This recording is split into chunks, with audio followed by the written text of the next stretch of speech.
بسم الله الرحمن الرحيم.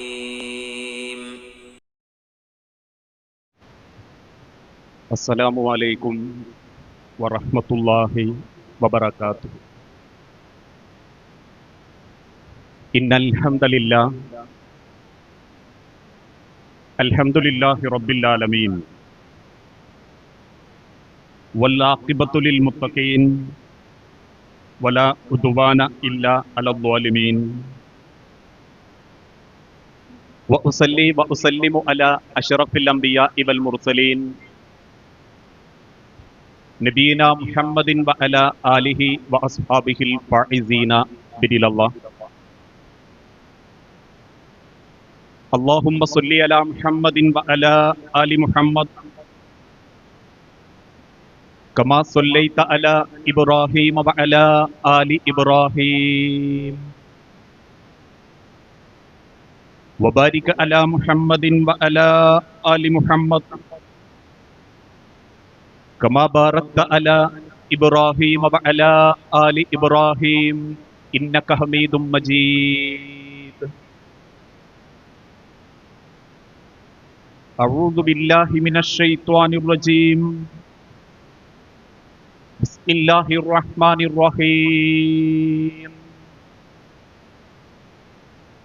يا أيها الذين آمنوا اتقوا الله حق تقاته ولا تموتن إلا وأنتم مسلمون. بسم الله الرحمن الرحيم. يا أيها الذين آمنوا قوا أنفسكم وأهليكم نارا وقودها الناس والحجارة عليها ملائكة غلاظ شداد لا يعصون الله ما أمرهم ويفعلون ما يؤمرون.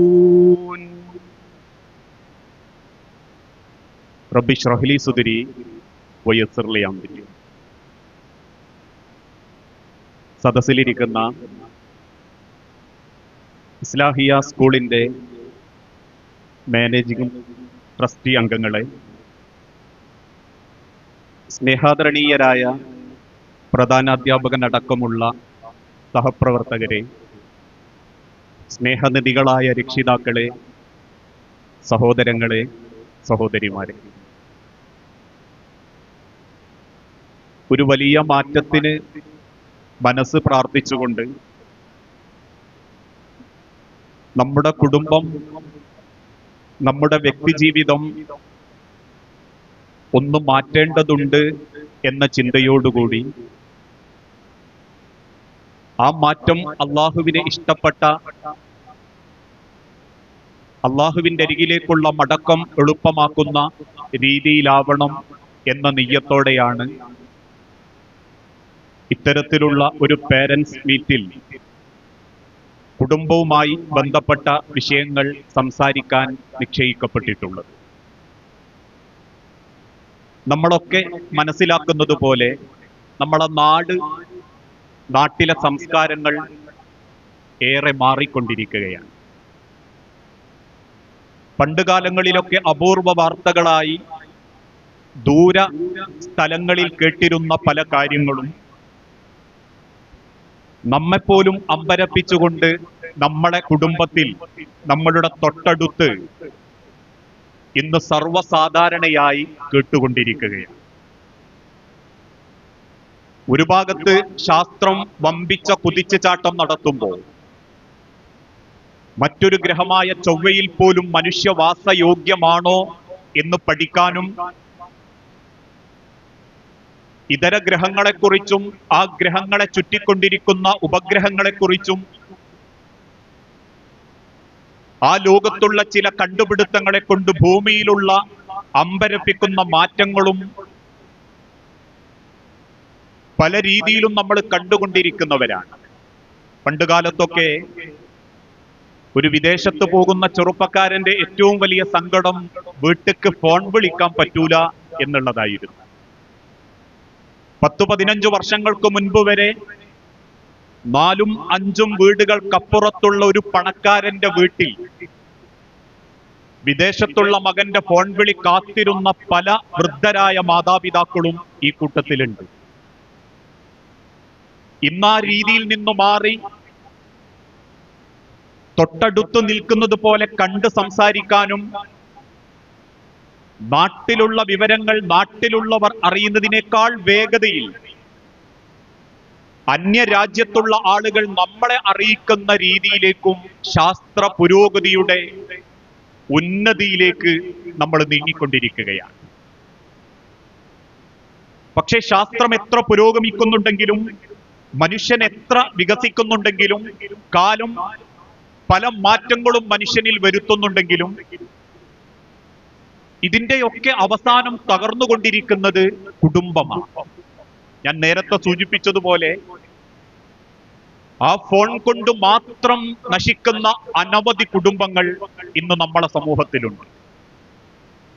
പരസ്പര വഞ്ചനയും ജാരന്മാരും ജാരത്തികളുമൊക്കെ സർവവ്യാപകമായി മാറിക്കൊണ്ടിരിക്കുന്ന ഒരു കാലഘട്ടത്തിൽ കൂടെ പഠിച്ച 10ാം ക്ലാസ്സിലെ ഗെറ്റ് ടുഗദറിന്റെ പേരിൽ മാത്രം നശിച്ചുകൊണ്ടിരിക്കുന്ന നൂറുകണക്കിന് കുടുംബങ്ങളും ഒറ്റപ്പെട്ടു പോകുന്ന കുടുംബങ്ങളും ഇന്ന് സർവ്വസാധാരണയായി മാറിക്കൊണ്ടിരിക്കുകയാണ്. അതുകൊണ്ട് തന്നെ ഇന്ന് പല ആളുകളും ഈ മണ്ണിൽ നിന്നും തിരിച്ച് മരണത്തിലേക്ക് പോയിക്കൊണ്ടിരിക്കുന്നത് നല്ല രീതിയിലല്ല.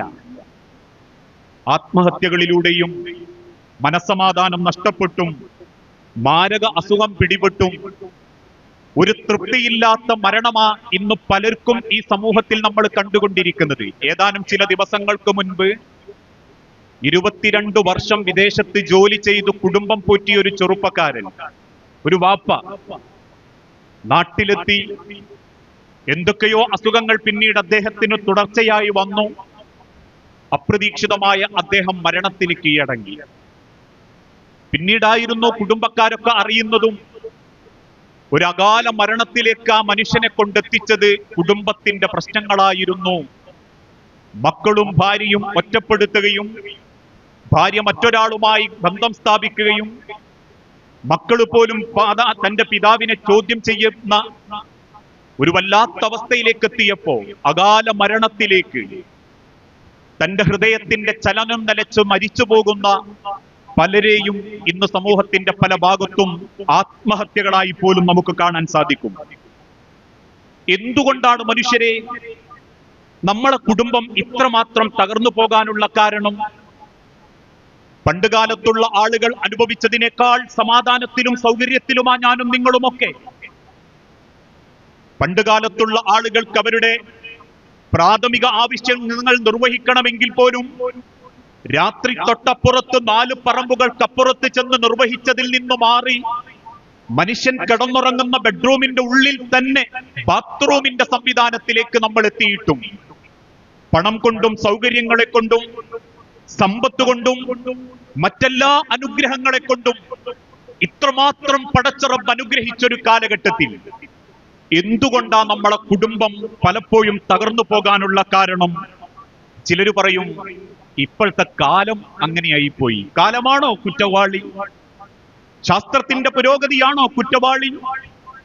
ഇതിനേക്കാൾ നശിച്ചു പോയിരുന്ന ഒരു കാലഘട്ടത്തിൽ നിന്ന് പരസ്പരം കൊന്നും കൊലവിളിച്ചും നടന്നിരുന്ന മക്കയിലെ ഗോത്രവർഗങ്ങളെ ഒരൊട്ടകം എലതുന്നതിന്റെ പേരിൽ കൊന്നൊടുക്കപ്പെട്ടവന്റെ കൈകാലുകൾ വെട്ടിമാറ്റി കെട്ടിത്തൂക്കിയിരുന്ന ഒരു കാലഘട്ടത്തിൽ ഓരോ വീട്ടിന്റെ മുൻപിലും എനിക്ക് ഇന്നത്തെ രാത്രിക്ക് മാത്രം ഒരു പെണ്ണിനെ വേണം എന്ന് എഴുതി വെച്ചിരുന്നതിൽ നിന്ന് ലോകം കണ്ട ഏറ്റവും നല്ല മാറ്റത്തിലേക്ക് ഒരു ജനത മാറിയത് കാലത്തെ കുറ്റം പറഞ്ഞുകൊണ്ടല്ല.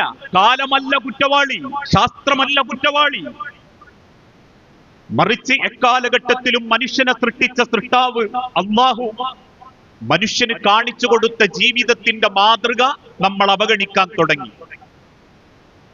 ഒരു ഇലക്ട്രോണിക് വാഷിംഗ് മെഷീൻ വാങ്ങുമ്പം നമ്മൾക്കതിന് ഉറപ്പാ അതൊന്ന് പ്രവർത്തിപ്പിച്ച് പരിചയിക്കാൻ ആരെങ്കിലും വരാറില്ലേ? ഏത് സ്ഥാപനത്തുനിന്ന് വാങ്ങിയാലും നമ്മൾ ആദ്യം പറയും ഇതെങ്ങനെയൊക്കെയാ പ്രവർത്തിപ്പിക്കേണ്ടതെന്ന് നിങ്ങൾ കാണിച്ചു തരണം. അതിന്റെ ഓപ്പറേറ്റർ വരും, അതിനു വേണ്ട കാര്യങ്ങളൊക്കെ എങ്ങനെ ചെയ്യണം, ഇത്ര വെള്ളേ പറ്റൂ, ഇതിന്റെ അധികം വെള്ളം വന്ന മിഷ്യന് മോശാണ്, കേടാണ്, ഇത്ര മണിക്കൂറിന്റെ ഉള്ളിൽ നിങ്ങളത് ഉപയോഗിച്ച് കഴിയണം എന്നൊക്കെ പറഞ്ഞു തരുന്നത് വിശ്വസിക്കുന്ന മനുഷ്യരെ, ഈ ലോകത്തൊരു ഉമ്മാന്റെ ഗർഭപാത്രത്തിൽ സംവിധാനിച്ച് ഈ കാണുന്ന കോലത്തിലും രീതിയിലും നമ്മളെ സംവിധാനിച്ച റബ്ബ് നമ്മളെ ജീവിതത്തിനും ഒരു കാറ്റലോഗ് നൽകിയിട്ടുണ്ട്. ഒരു ജീവിത രീതി അള്ളാഹുവിന്റെ പ്രവാചകൻ സല്ലല്ലാഹു അലൈഹി വസല്ലമയിലൂടെ അള്ളാഹു തആല ഓർമ്മപ്പെടുത്തിയിട്ടുണ്ട്.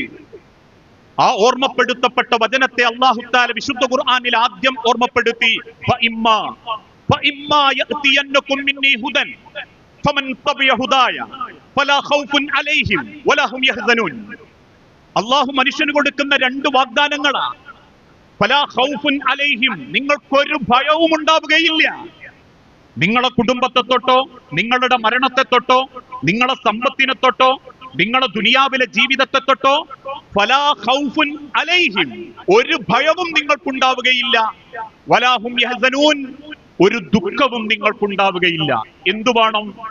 ഫഇമ്മാ യഅതിയന്നകും മിന്നീ ഹുദൻ ഫമൻ തബിയ ഹുദായ, നിങ്ങളെ സൃഷ്ടിച്ച റബ്ബ് നിങ്ങളെ ജീവിതത്തിന് കാണിച്ചു തന്ന മാർഗം നിങ്ങൾ സ്വീകരിക്കുകയാണെങ്കിൽ, അള്ളാഹുവിന്റെ അരികിൽ നിന്നും നിശ്ചയിക്കപ്പെട്ട ജീവിതത്തിന്റെ രീതി നിങ്ങൾ സ്വീകരിക്കുകയാണെങ്കിൽ, റബ്ബ് നിങ്ങൾക്ക് നൽകുന്ന രണ്ട് വാഗ്ദാനങ്ങൾ ഈ ലോകത്ത് അവസാനം മലക്കുൽ മൗത്ത് വന്ന് റബ്ബിന്റെ അരികിലേക്ക് തിരിച്ചു കൊണ്ടുപോകുമ്പോ 6 അടി മണ്ണിലേക്ക് ചേർന്ന് കിടന്ന് അല്ലാഹുമ്മ സബ്ബിത്ഹു ഇൻദ സുആൽ എന്ന് കുടുംബക്കാര് തസ്ബീത്ത് ചൊല്ലി 3 പിടി മണ്ണ് വാരി കബറിലേക്ക് ഇടുമ്പം ആ സെക്കൻഡ് എത്തുന്നത് മുതൽ ആ സെക്കൻഡിന്റെ അപ്പുറത്തുള്ള റബ്ബിന്റെ ലോകത്ത് പോലും നിങ്ങൾക്ക് മനസ്സമാധാനത്തോടെ നിങ്ങളെ സൃഷ്ടാവിനെ കണ്ടുമുട്ടണമെങ്കിൽ ഒരൊറ്റ കാര്യം ചെയ്താൽ മതി.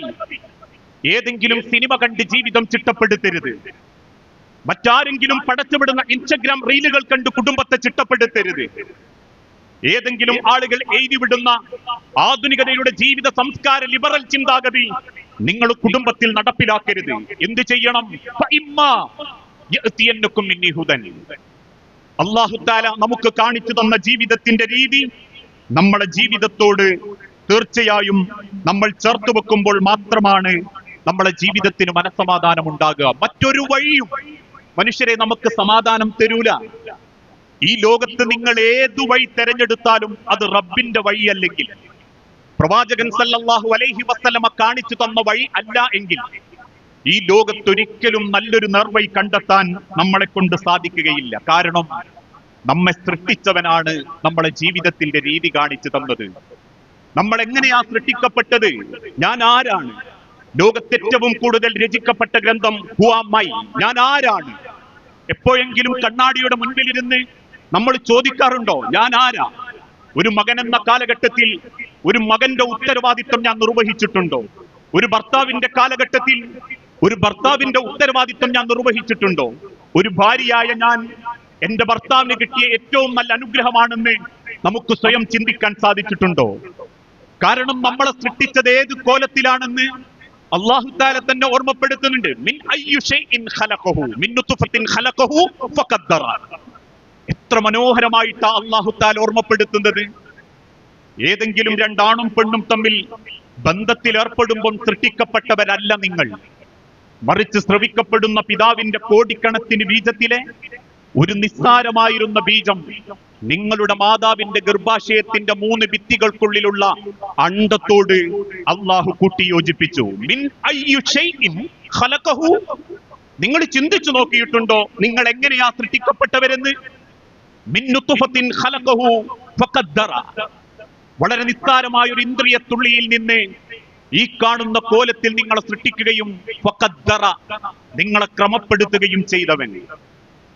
സുമ്മ സബീല യസ്സറ. ആ ക്രമപ്പെടുത്തിയവൻ തന്നെ നിങ്ങൾക്കുള്ള പാതയും കാണിച്ചു തന്നു, എളുപ്പമാക്കി തന്നു.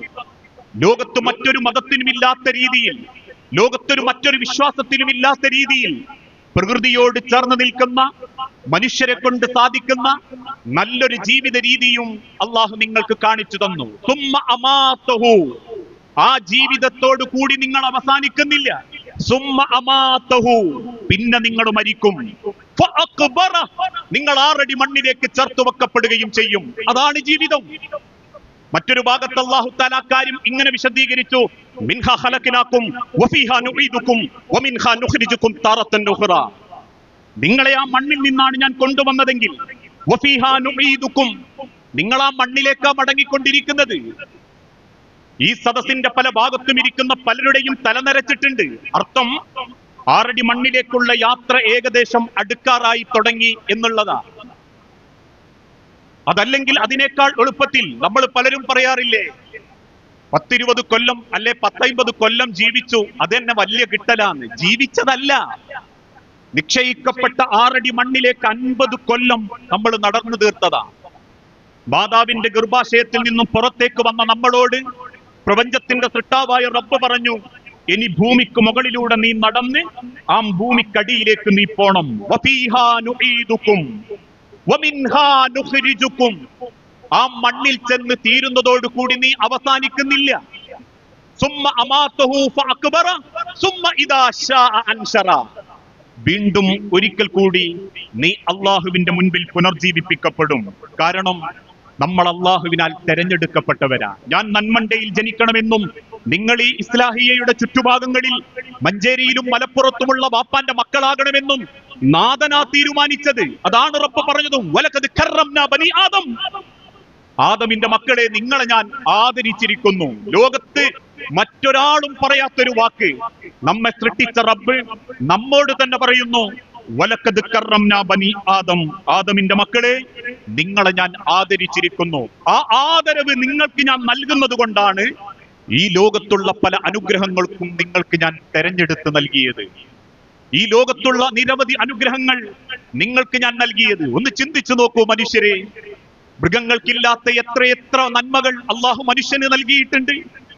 ഇന്നും കാക്കകൾ താമസിക്കുന്നത് ചുള്ളിക്കമ്പ് കൊണ്ട് ഒടുക്കപ്പെട്ട കൂട്ടിലാണെങ്കിൽ ഒരു കാലത്ത് ഓലമേഞ്ഞ കുടിലുകളിൽ താമസിച്ചിരുന്ന മനുഷ്യൻ 3000-4000 സ്ക്വയർ ഫീറ്റിന്റെ കൊട്ടാരത്തിൽ താമസിക്കുന്നുണ്ടെങ്കിൽ ഇന്നും തന്റെ ജീവിതത്തിൽ കിടന്നുറങ്ങുന്ന സ്ഥലത്ത് തന്നെ മലമൂത്ര വിസർജനം നടത്തി ആലകളിലും തൊഴുത്തുകളിലും ജീവിക്കുന്ന മൃഗങ്ങളെക്കാൾ ഈ കാണുന്ന പവറിലും ഈ കാണുന്ന ഭംഗിയിലും ഈ കാണുന്ന സൗകര്യത്തിലും നാഥൻ നിങ്ങളെ തെരഞ്ഞെടുത്തിട്ടുണ്ടെങ്കിൽ വല്ലാഹി സുമ്മ ലതുസ്അലുന്ന യൗമഇദിൻ അനിൻ നഈം, നൽകപ്പെട്ട ഓരോ അനുഗ്രഹങ്ങളെ കുറിച്ചും അല്ലാഹു ചോദിക്കും. നമ്മളെ ആയുസ്, മക്കൾ, കുടുംബം, സൗകര്യം, ജീവിതത്തിന്റെ ഓരോ അവസ്ഥകളെ കുറിച്ചും അല്ലേ. പലപ്പോഴും നമ്മൾ കേൾക്കുന്ന ഒരു ചരിത്രമുണ്ട്. മദീന പള്ളിയോട് ചേർന്ന് നിൽക്കുന്ന കുടിലിൽ തന്റെ ഈത്തപ്പന ഓലയിൽ ആയിഷ ബീവിന്റെ അടുത്ത് റസൂലുള്ളാഹി സ്വല്ലല്ലാഹു അലൈഹി വസല്ലം അങ്ങനെ തിരിഞ്ഞും മറഞ്ഞും കിടക്കുക. രാത്രി ഉറക്കുന്ന സമയത്ത് പോലും റസൂലുള്ളാഹിക്ക് എന്തോ സങ്കടമുണ്ട് എന്നറിഞ്ഞ ആയിഷ ബീവി ചോദിക്കുന്നുണ്ട്, നബിയെ എന്താ നിങ്ങൾക്ക് ഉറക്കം കിട്ടാത്തത്? അല്ലാഹുവിന്റെ റസൂല് കണ്ണുനീരോടെ പറഞ്ഞു, ആയിഷ, 3 ദിവസത്തിലധികമായി പച്ചവെള്ളം മാത്രമല്ലേ നമ്മളെ ഭക്ഷണം. 3 ദിവസത്തിലധികമായി ആയിഷ, പച്ചവെള്ളമല്ലേ നമ്മളെ ഭക്ഷണം.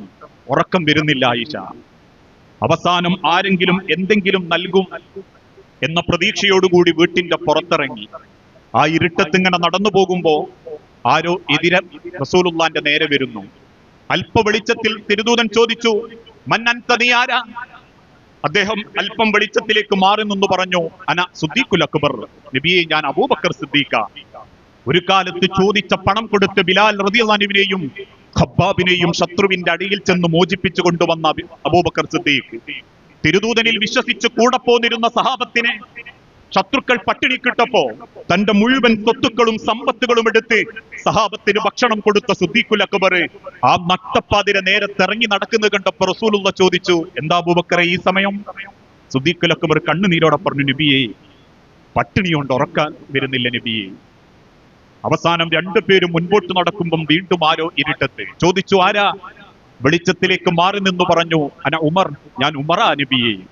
ഒരു കാലത്ത് മക്കയിലെ മണൽത്തരികൾ പോലും വിറപ്പിച്ചിരുന്ന ഉമർ ഇബ്നുൽ ഖത്താബ് 100 ചുവന്നൊട്ടകങ്ങൾക്ക് വേണ്ടി അള്ളാഹുവിന്റെ ഹബീബിന്റെ കഴുത്തറുക്കുമെന്ന് ഗർജിച്ചോടി വന്ന ഉമർ ഇബ്നുൽ ഖത്താബ് ഉമറങ്ങാനും ഒരു വഴിയിലേക്ക് ഇറങ്ങിയാൽ പിശാച് പോലും ആ വഴിയിൽ വരാൻ പേടിക്കുമെന്ന് അള്ളാഹുവിന്റെ റസൂലുള്ള വാഗ്ദാനം കൊടുത്ത ഉമർ ഇബ്നുൽ ഖത്താബ് യൂഫ്രട്ടീസ് നദിയുടെ തീരത്ത് ഒരൊട്ടക കുഞ്ഞങ്ങാനും വെള്ളം കിട്ടാതെ കരഞ്ഞാൽ ഞാൻ എന്റെ റബ്ബിനോട് എന്ത് ചോദിക്കുമെന്ന് കണ്ണുനീരോടെ കരഞ്ഞ ഉമർ ഇബ്നുൽ ഖത്താബ് റസൂലുള്ളാന്റെ മുൻപിലേക്ക് വന്നു നിന്ന് ചോദിച്ചു, നബിയെ, ഒരു കാരക്ക തരാനുണ്ടാവുമോ? പട്ടിണി കൊണ്ട് ഉറക്കം വരുന്നില്ല.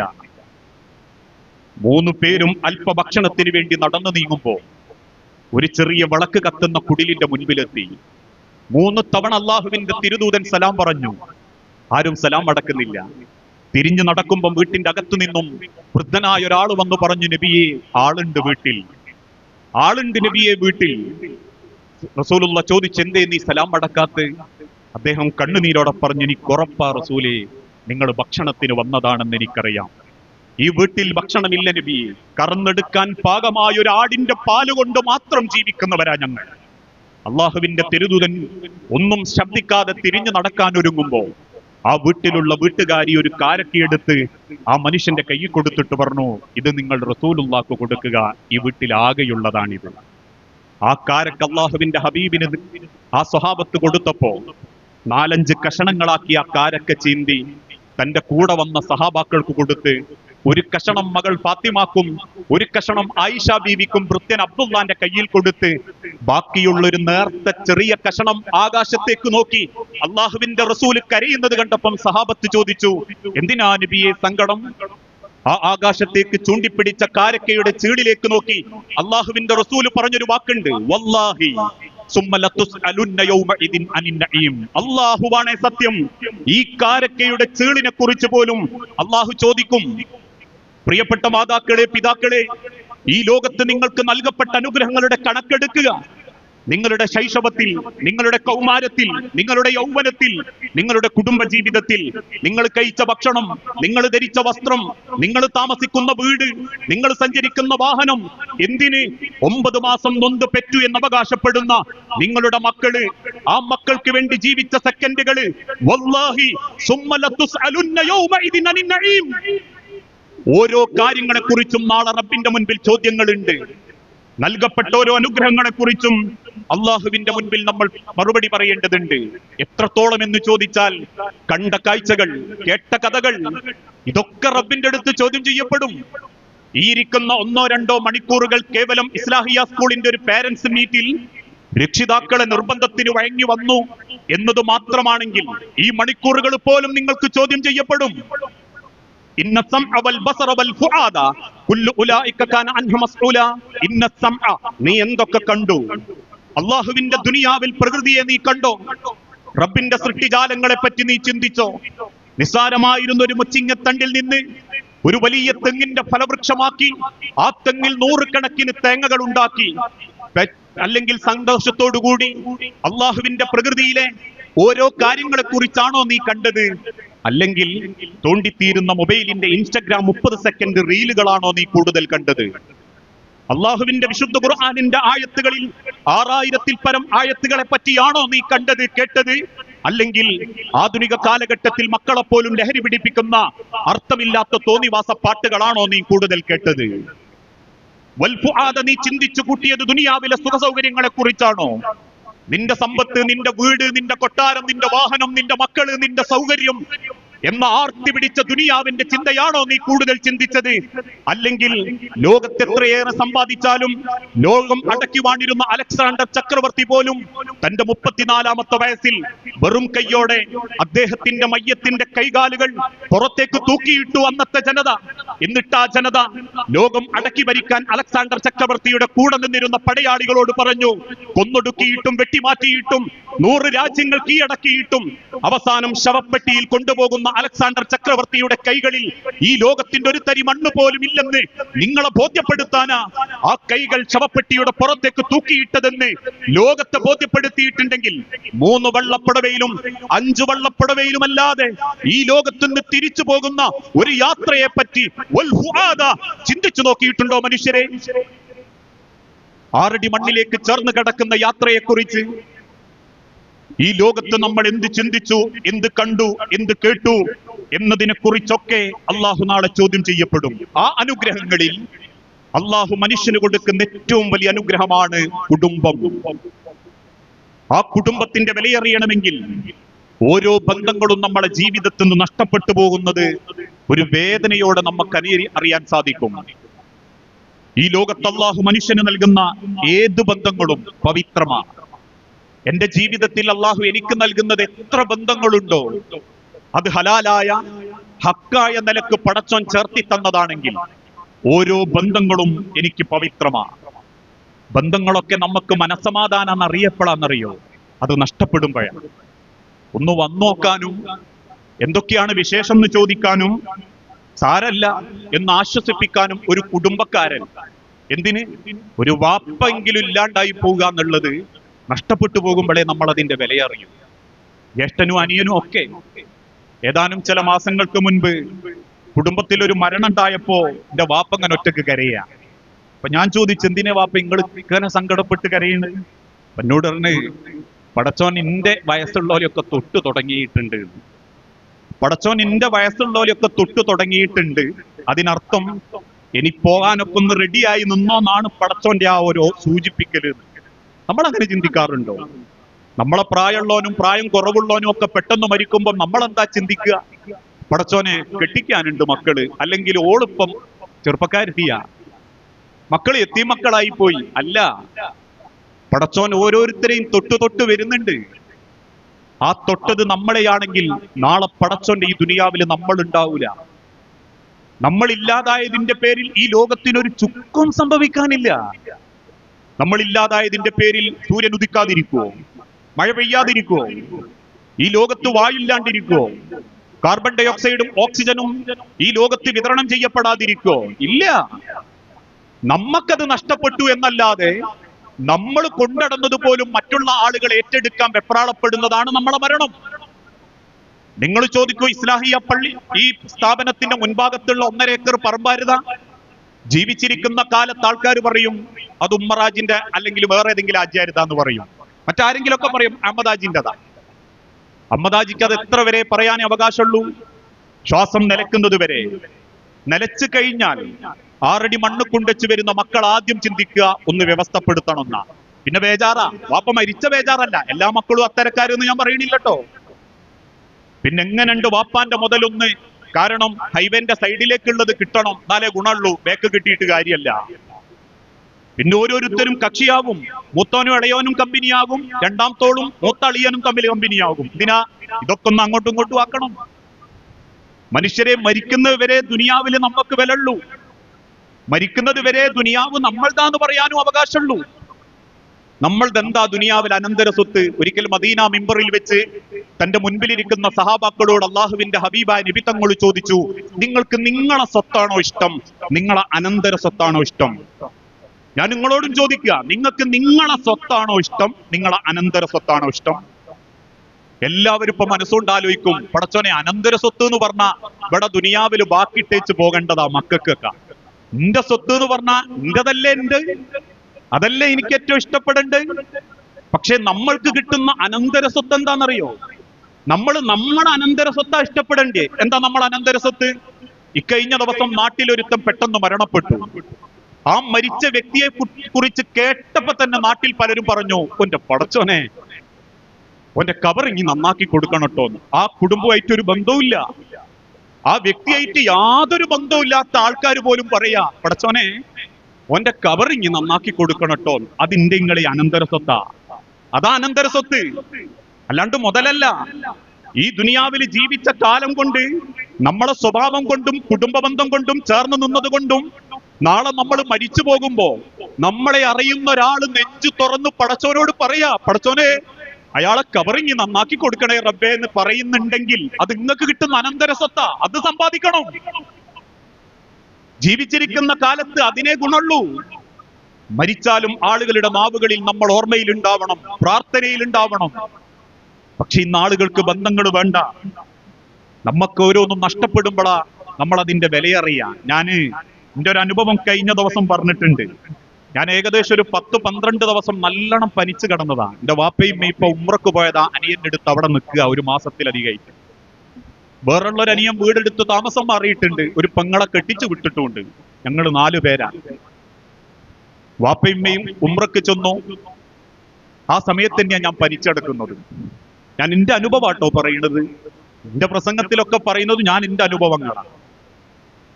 അങ്ങനെ കിടക്കുന്ന സമയത്ത് ശരീരം അനങ്ങാൻ പറ്റാതെ വേദന, ശരീരത്തിന്റെ പല ഭാഗത്തും ജോയിന്റുകളിലും വേദന.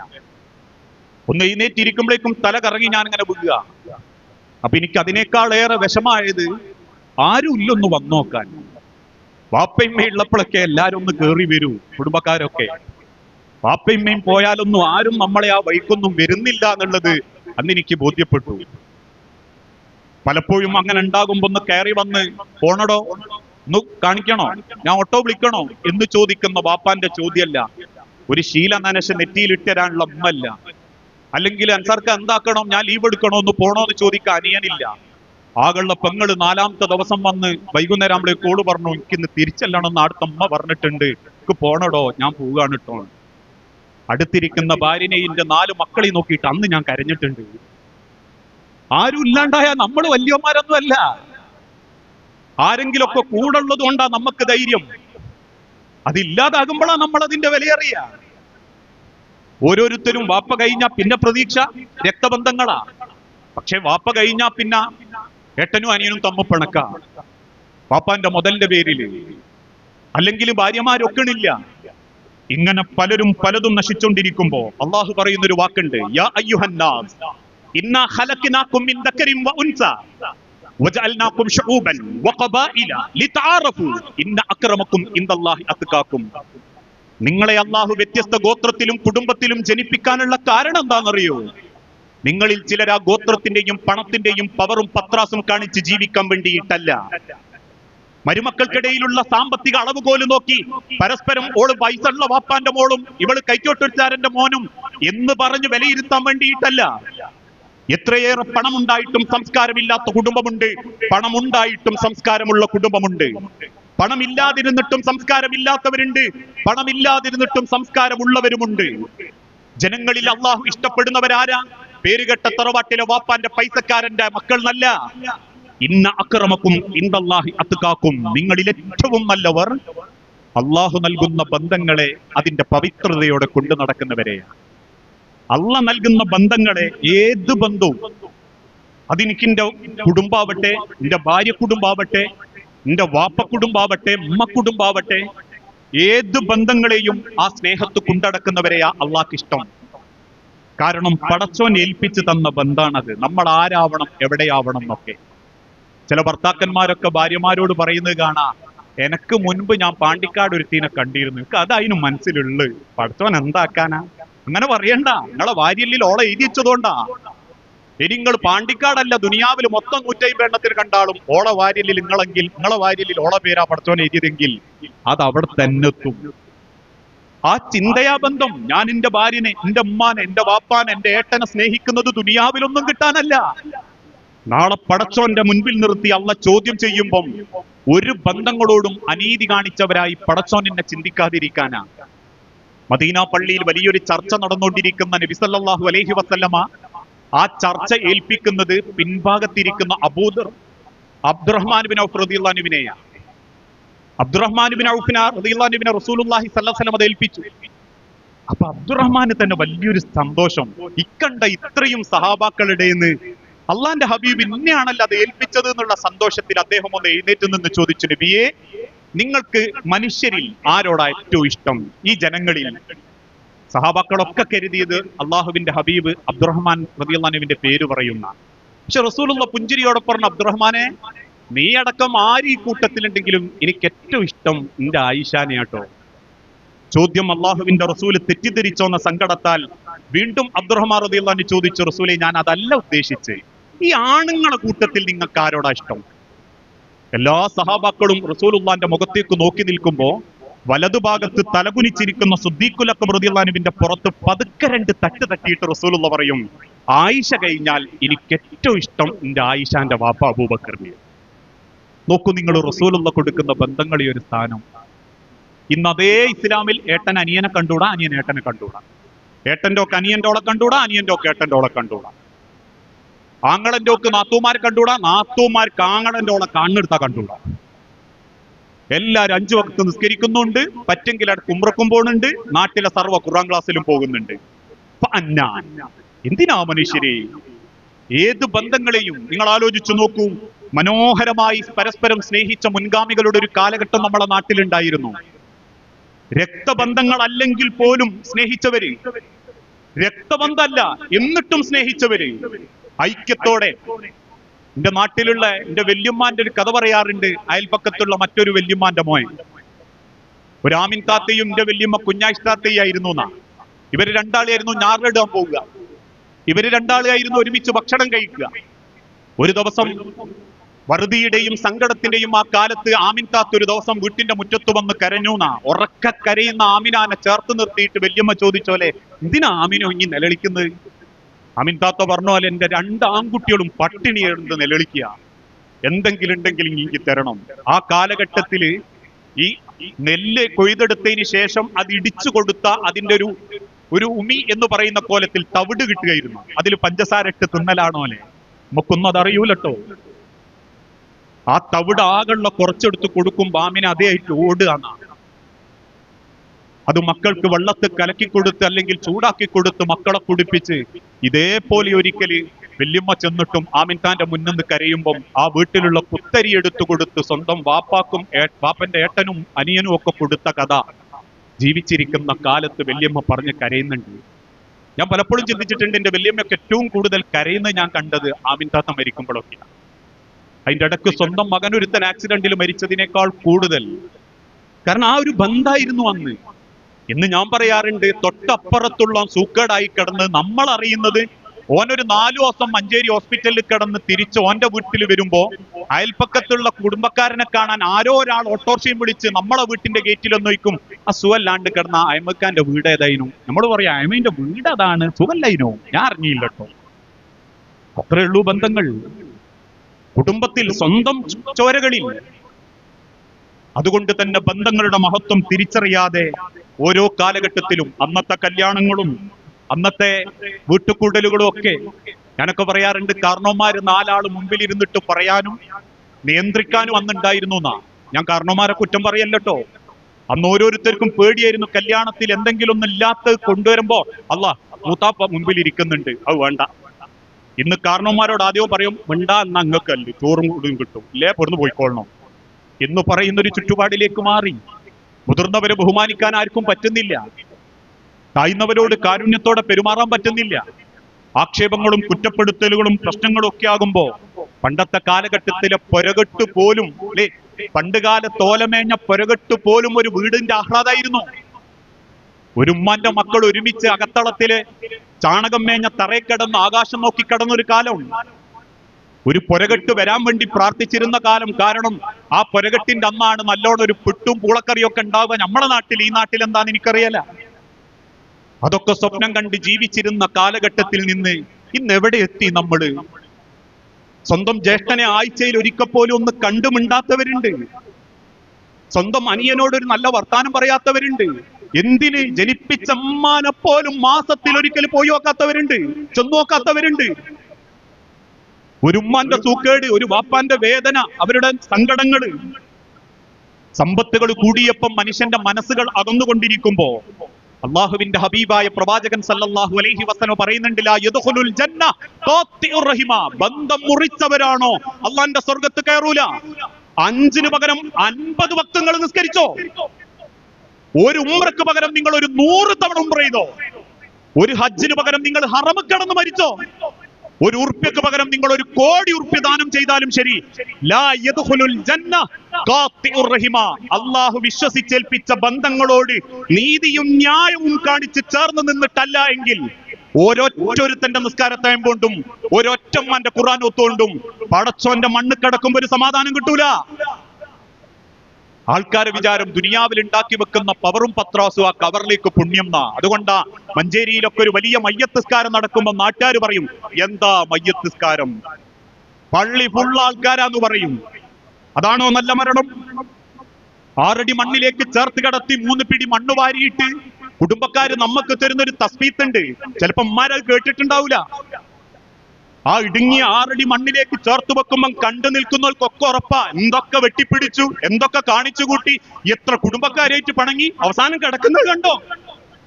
ഒന്ന് തിരിഞ്ഞു മറിയാൻ പോലും കഴിവില്ലാത്ത 6 അടി മണ്ണിന്റെ ഇടുങ്ങലിൽ ആ മനുഷ്യന്റെ കബറ് ചേർത്ത് കിടത്തി മേലെ സ്ലേവ് ഇട്ട് 3 പിടി മണ്ണ് വാരിയിടുമ്പോ ഒരു ഭാഗത്തുനിന്ന് തുടങ്ങും, അല്ലാഹുമ്മ സബ്ബിതുഹു ഇൻദ സ്വാൽ, അല്ലാഹുമ്മ അൽഹിംഹുൽ ജവാബ്, അല്ലാഹുമ്മ ജാഫിൽ ഖബ്റ അൻ ജംബി, അല്ലാഹുമ്മ ഇഗ്ഫിർ ലഹു വർഹംഹു അല്ലാഹുമ്മ ആമിൻഹു മിൻ കുല്ലിൽ ഫസ്.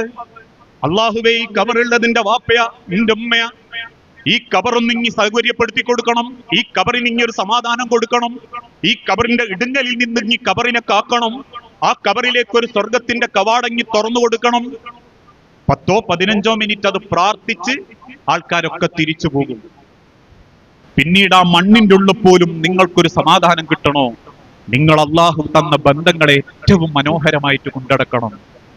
ആ മണ്ണിന്റെ അടിയിൽ ഒരു ബാധ്യത അല്ലാണ്ട് കിടക്കാൻ പറ്റണം, ആരെ മനസ്സും വേദനിപ്പിക്കാതെ കിടക്കാൻ പറ്റണം.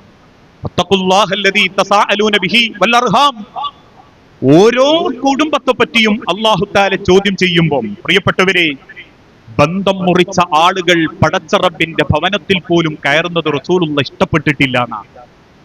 മദീന പള്ളിയിലേക്ക് നിസ്കാരത്തിന് എഴുന്നേറ്റ് നിന്ന അള്ളാഹുവിന്റെ ഹബീബ് ഇബ്നു മസ്ഊദ് റളിയല്ലാഹു അൻഹുവിനോട് പറഞ്ഞു, ഇബ്നു മസ്ഊദേ, താങ്കൾ അതങ്ങ് വിളിച്ചു പറഞ്ഞേക്ക്.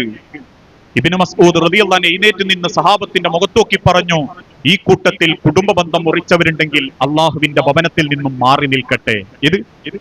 ഈ പള്ളിയിൽ ഈ ക്ലാസ് കഴിഞ്ഞ് നിസ്കരിക്കാൻ എഴുന്നേറ്റിക്കുമ്പോ ഞാൻ മുമ്പെന്ന് പറയാ, കുടുംബ ബന്ധം മുറിച്ചവര് ആരുമായിട്ട്? സ്നേഹത്തിൽ നിൽക്കുന്ന കുടുംബക്കാരുമായിട്ടല്ല, മകള് കെട്ടിയ വീട്ടുകാരും മോൻ കെട്ടിയ വീട്ടുകാരും, മൂത്താപ്പ, എളാപ്പ, അമ്മോന്, മാമന്, അമ്മായി, മാമി, എളേമ, നാത്തൂന്, അമ്മായി. ദുനിയാവില് ചെറിയ ചെറിയ കാരണത്തിന്റെ പേരിൽ മുഖം വീർപ്പിച്ച് ഈഗോ കാണിച്ച് മനസ്സിന്റെ ആരോഗ്യം വെച്ച് ഞങ്ങളത്ര യോഗ്യല്ല, ഞാനത്ര പണക്കിലാണ്, എന്നുണ്ടല്ലായിട്ട് പോക്കും വരവൊന്നുമില്ല എന്ന് പറയുന്ന ഒരാളുണ്ടെങ്കിൽ, ജമാഅത്ത് നിസ്കരിക്കാൻ ഈ പള്ളി കയറരുതെന്ന് പറഞ്ഞാ ഞാൻ കേറുന്ന് പറയാൻ ധൈര്യമുള്ളവരുണ്ടെങ്കിൽ അവരാ മുഅ്മിനീങ്ങള്. അവരെ നമസ്കാരത്തിന് നോമ്പിനും അവല. അള്ളാഹുവിന്റെ ഹബീബിന്റെ സഹാബത്ത് അത് പറഞ്ഞപ്പം പിൻഭാഗത്തുനിന്ന് ഒരു ചെറുപ്പക്കാരൻ ഇറങ്ങിപ്പോയി. റസൂലുള്ളാഹി പുഞ്ചിരിച്ചു. കാരണം റസൂലുള്ളാഹിക്ക് അറിയാം അവന്റെ പാപ്പാന്റെ പെങ്ങളോട് പണക്കിലാണ്. അല്പസമയത്തിന് ശേഷം ആ സ്വഹാബി തിരിച്ചു വന്നപ്പോൾ റസൂലുള്ളാഹി ചോദിച്ചു, എന്തേ, നീ ആ ബന്ധം നന്നാക്കിയോ? നന്നാക്കി നബിയേ. ഞാൻ എന്റെ അമ്മായി അഥവാ പാപ്പാന്റെ പെങ്ങളെ അരികിൽ ചെന്നു, ഞാൻ ആ കൈ പിടിച്ചു സലാം പറഞ്ഞു, മാപ്പ് പറഞ്ഞു നബിയേ. റസൂലുള്ളാഹി പുഞ്ചിരിയോടെ പറഞ്ഞു, നീ കാരണം, ഇങ്ങനെയുള്ള വ്യക്തികൾ കാരണം ഒരു സദസ്സിനെ പോലും പടച്ചോൻ വെറുക്കും. അവർക്ക് അള്ളാഹു കൊടുക്കാൻ ഉദ്ദേശിച്ച ബർക്കത്ത്, ആ സദസ്സിന് പടച്ചോൻ കൊടുക്കാൻ ഉദ്ദേശിച്ച ബർക്കത്ത്, ആ സദസ്സിന്റെ ഇടയിൽ അത്തരക്കാരിയ്ക്കുന്നത് കാണുമ്പം അള്ളാഹുവിന് വെറുപ്പാ, മലക്കുകൾക്ക് വെറുപ്പാന്നാ. അതുകൊണ്ടാ മനുഷ്യരെ, ബന്ധങ്ങൾ ഏതും അള്ളാഹു നൽകുന്നതാണെങ്കിൽ അതേറ്റവും, ഈ പറഞ്ഞതിന്റെ അർത്ഥം എല്ലാരും ബന്ധം മുറിച്ച് നടക്കുന്നവരാണെന്നോ അല്ലെങ്കിൽ എല്ലാരും പൈസന്റെ പിന്നാലെയാണെന്നോ അല്ല. അത്യാവശ്യം നല്ല സാമ്പത്തിക സ്ഥിതി ഉണ്ടായിട്ടും പണം ഉണ്ടായിട്ടും കുടുംബ ബന്ധം നല്ല നിലക്ക് കൊണ്ടടക്കുന്നവരുണ്ട്. മറ്റെന്തിനേക്കാളും കുടുംബത്തിന് പ്രാധാന്യം കൊടുത്ത് ബന്ധത്തിലെ ഓരോരുത്തരെയും സഹായിച്ച് എല്ലാവരോടും നല്ല നിലക്ക് പെരുമാറുന്നവരുണ്ട്. കാരണം ഒരു മനുഷ്യന്റെ ഏറ്റവും നല്ല ശ്രദ്ധത, നമ്മളൊരു നല്ല മനുഷ്യരാവുന്നത് എപ്പോഴാണെന്നറിയോ? നമ്മൾ ഭയങ്കര മുത്തക്കിയായിട്ട് ജീവിച്ച് നാട്ടുകാരെ ബോധ്യപ്പെടുത്തി ഒരു ഖുർആന്റെ നടുക്കണ്ടാണ് നാട്ടുകാരെ കൊണ്ട് പറയിപ്പിക്കുമ്പോഴല്ല. അള്ളാഹുവിന്റെ ഹബീബായ നബി തങ്ങൾ മദീനത്തെ പള്ളിയിൽ വെച്ച് ഓർമ്മപ്പെടുത്തി, അൽ മുസ്ലിമു മൻ സലിമൽ മുസ്ലിമൂന. ഒരു മുസ്ലിമിന്റെ ഏറ്റവും നല്ല ഐഡന്റിറ്റി, അവൻ മറ്റൊരാളെ വേദനിപ്പിച്ചിട്ടുണ്ടാവില്ല, മറ്റൊരാളെ സങ്കടത്തിന് ഓൻ കാരണമായിട്ടുണ്ടാവില്ല. വാക്കുകൊണ്ടോ പ്രവൃത്തിയുണ്ടോ നോട്ടം കൊണ്ടോ സംസാരം കൊണ്ടോ ഒരു മനസ്സും അവൻ കരയിപ്പിച്ചിട്ടുണ്ടാവില്ല.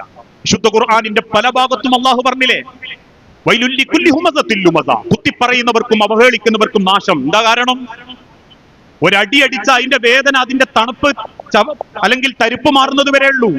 പക്ഷെ ഇന്നും ഈ ഇരിക്കുന്ന പല അമ്മാരെയും വാപ്പാരെയും മനസ്സിൽ പലരെയും വാക്കുണ്ട്, മുറിഞ്ഞ മനസ്സുണ്ട്. പലരും വാവിട്ട് നാവുണ്ട് കൊണ്ട് പറഞ്ഞ വാക്കിന്റെ പേരിൽ ഇപ്പോഴും നെഞ്ചു പൊട്ടിപ്പാ ജീവിക്കുന്നവരുണ്ട്. കാരണം വാക്കുകളെ കൊണ്ട് മുറിഞ്ഞ മനസ്സിന് ലോകത്തൊരു മരുന്നും കണ്ടെത്തിയിട്ടില്ല.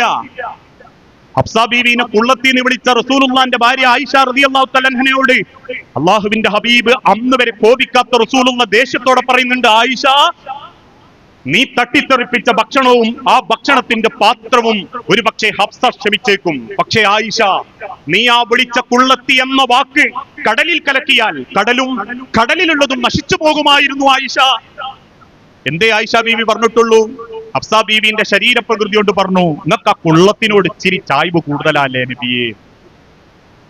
വാക്കുകൾ പറയുമ്പോ സൂക്ഷിക്കണം.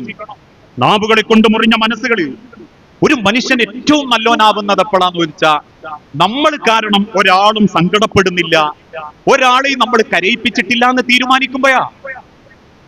ഇന്ന് ആ ഒരു ചിന്ത നമ്മളൊന്ന് സ്വഭാവത്തിൽ നടപ്പിലാക്കുക, വലിയ സമാധാന മനസ്സിനുണ്ടാകുക. ഞാൻ പലപ്പോഴും എന്റെ കഥ എനിക്ക് പറയാൻ പറ്റൂ. ഞാൻ പറയാറുണ്ട്, ഞാൻ അറിഞ്ഞുകൊണ്ട് ഒരാൾ ഇന്നുവരെ ഒരു സങ്കടപ്പെടുത്തിയതായിട്ട് എനിക്കറിയാല. പ്രസംഗത്തിൽ ചിലപ്പം ഖുറാഫാത്തിനെ പറ്റിയും ഷിർക്കിനെ പറ്റിയൊക്കെ പറയുമ്പോൾ ചിലർ തെറി വിളിക്കും, അത് കുറ്റം പറച്ചില്ലാന്ന് പറയുമെങ്കിൽ പോലും അറിഞ്ഞോണ്ടൊരു വ്യക്തിയെയോ ഒരാളെയോ ഒരു കുടുംബത്തിനെയോ എന്തിന് ഒരാളെ എന്തെങ്കിലും കേൾക്കാൻ നിൽക്കുമ്പോൾ പോലും, ഞാനൊരു അധ്യാപകനാ, എന്റെ സ്കൂളിലെ സഹപ്രവർത്തകർ സംസാരിക്കുമ്പോൾ പോലും ഞാൻ പറയാറുണ്ട്, അതങ്ങനത്തെ ഒരു കാര്യമാണെങ്കിൽ ഞാൻ പതുക്കെ എഴുന്നേറ്റ് മാറിപ്പോകും.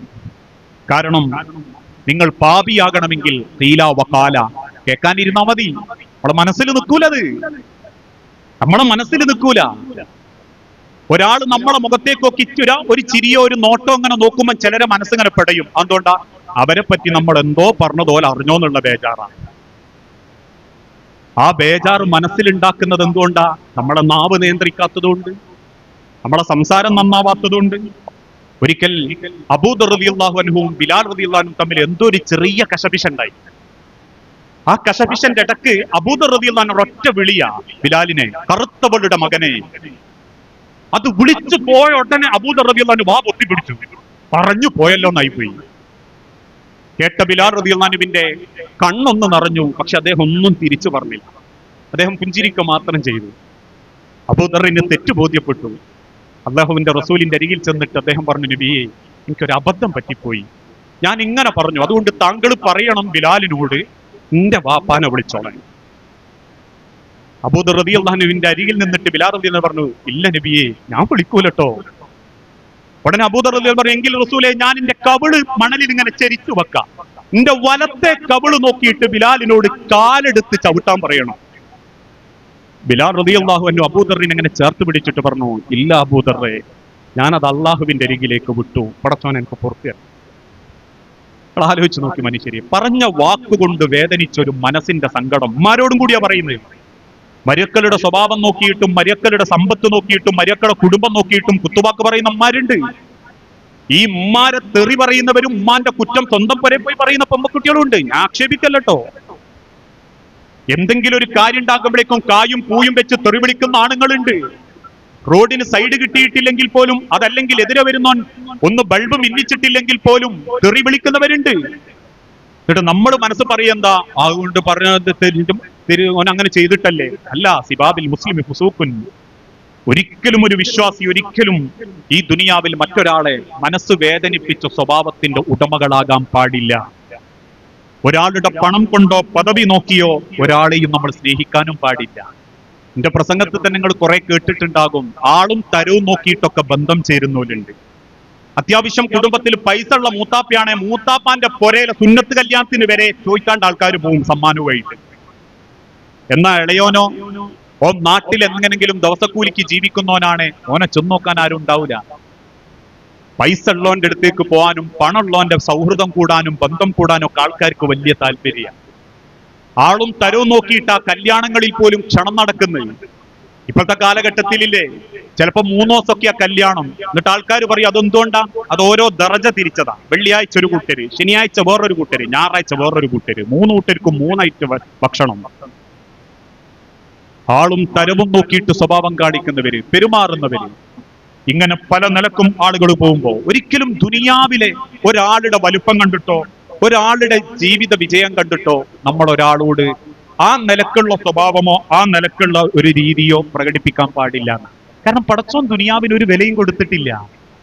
ഈ ദുനിയാവിനെ നമ്മൾ അങ്ങനെ കണ്ടാൽ മതി.